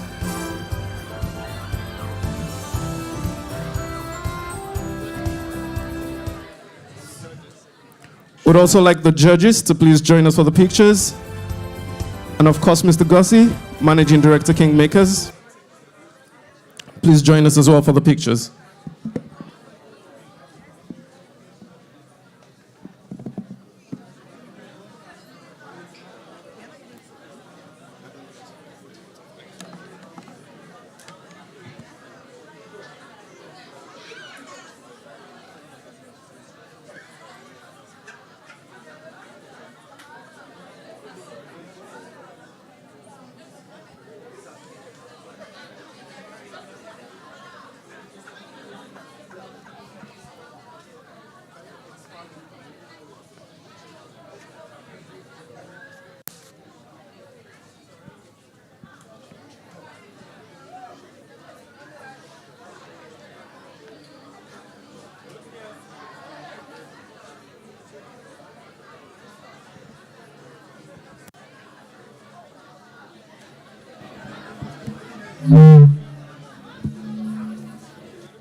All right, can we have the judges join us on the side of the hall for the pictures as well? Can we please put your hands together and celebrate the judges as they step forward? Celebrate them, celebrate them. They're the reasons we have the winners we have today. Fantastic judges, impeccable integrity, excellent contributions to all the contestants today.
Can you put our hands together for them all one more time? This is the part where I was hoping to hear stand up for the champion.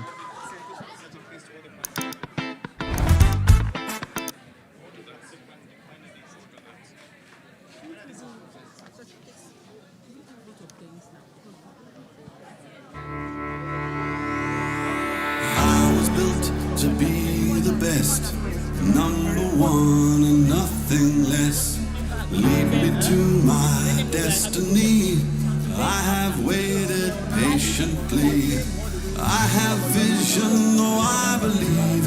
I know I can count on me. So stand up for the champions, for the champions. Stand up, stand up, stand up for the champions, for the champions. Stand up for the champions, for the champions. Stand up, stand up, stand up for the champions, for the champions. Stand up. Yes, yes, yes. Thank you, thank you. All right. Okay, we asked for it, Abi, so now you use it to shock our face. Thank you so much. We'll just crave the indulgence of our judges to give us about 5 more minutes while we present certificates to the finalists today, after which we can wrap up the event with a vote of thanks. Thank you, our distinguished judges.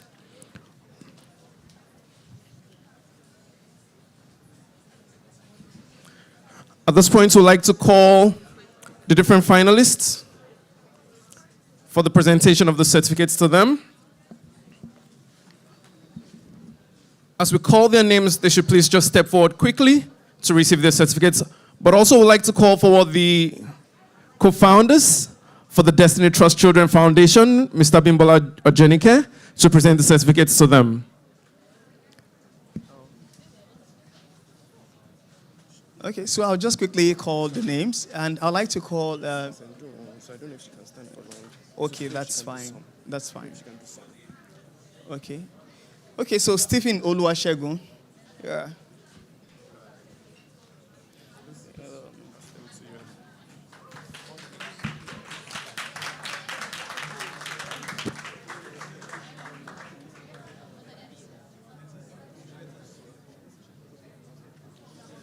We'd like to call Mrs. Olanrewaju to please join us for the presentation of the certificates to them.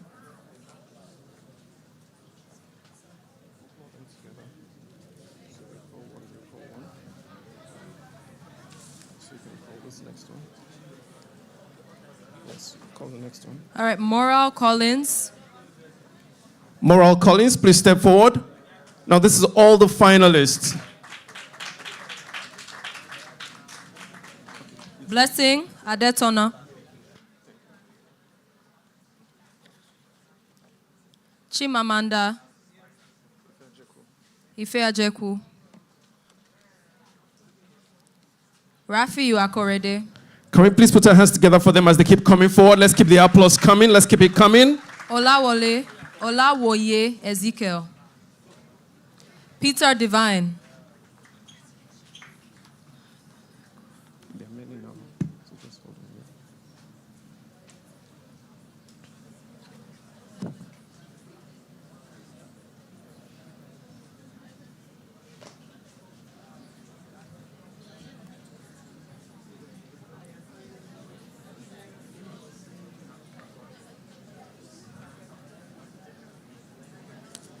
Next up is Rafi Akorede, receiving his certificates. And then following him,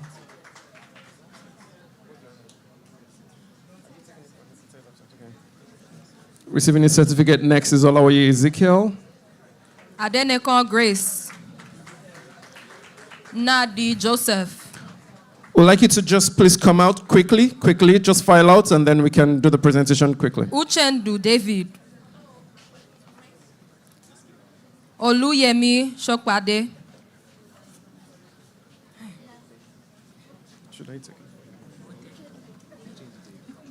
Onodeko Olawole Wale.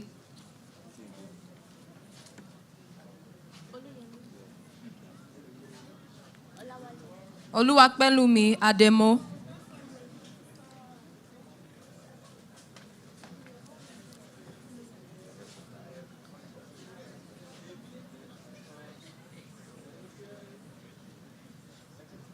So these are certificates of achievement proudly presented to those people as one of the top young 10 innovators at the Kids Innovation Challenge 2024 by the Destiny Trust. Bana James. Naomi James.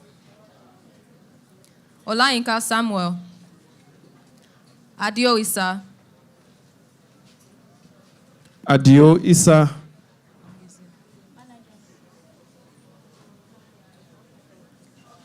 Abdul Wahab. Ariko. Blessing Amos.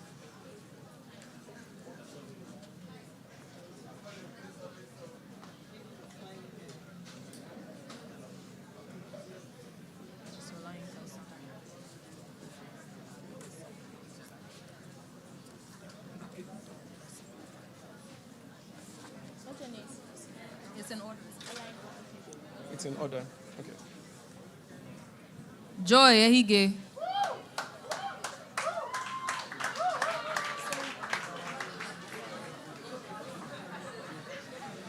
You have fans. Shakiru Ashiwaju.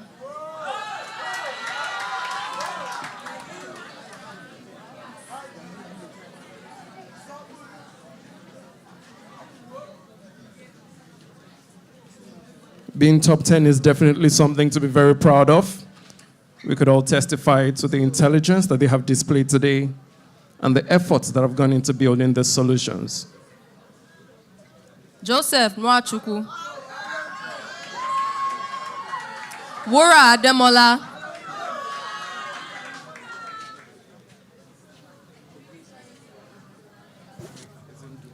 Chikaima Ezenduka.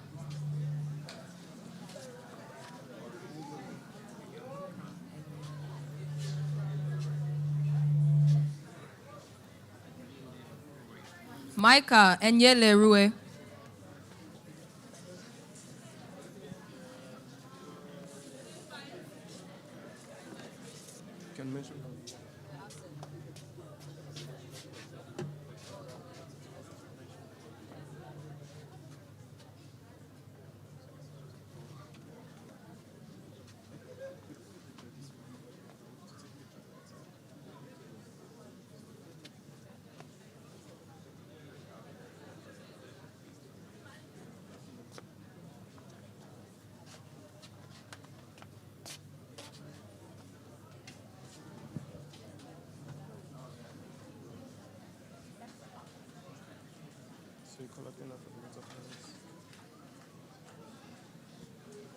So this brings us to the end of the presentation of certificates to all the finalists. Can we please celebrate Mrs. Olanrewaju, representative of the Gamaliel and Suzanne Onosode Foundation.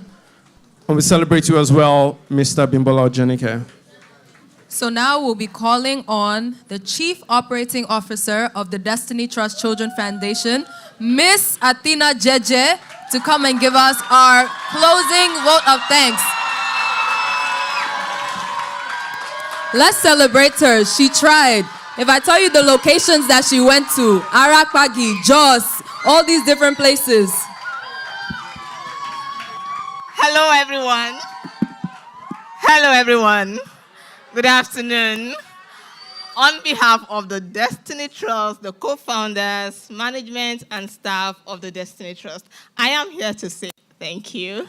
Thank you so much for coming to my most valuable judges. Oh, my God. Thank you so much. You have wowed us, and we were in anticipation of what was going to be, but you gave us the very best. To the competitors, thank you so much. Your work was great and amazing.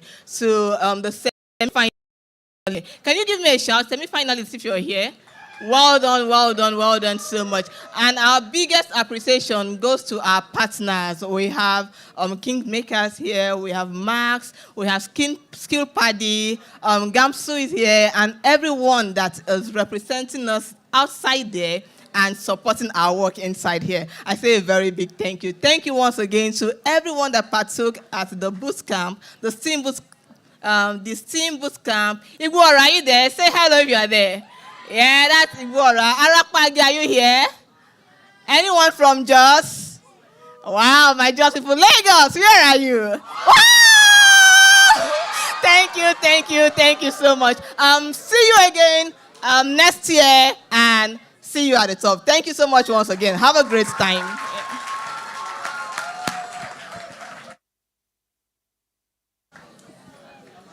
Thank you, everyone. The event is now declared closed. We can now have that music again as we step outside for photos.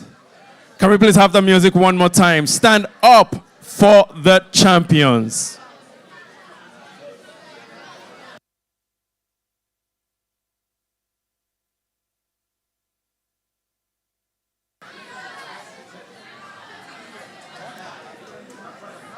Members of the Destiny Trust management team should please step forward for pictures. In Drive, choose a fair price for your ride.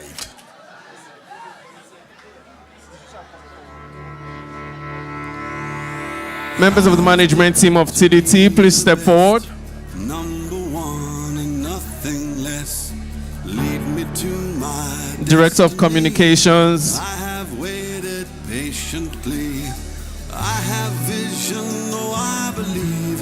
I know I can count on me. So stand up for the champions, for the champions. Stand up, stand up, stand up for the champions, for the champions. Stand up for the champions.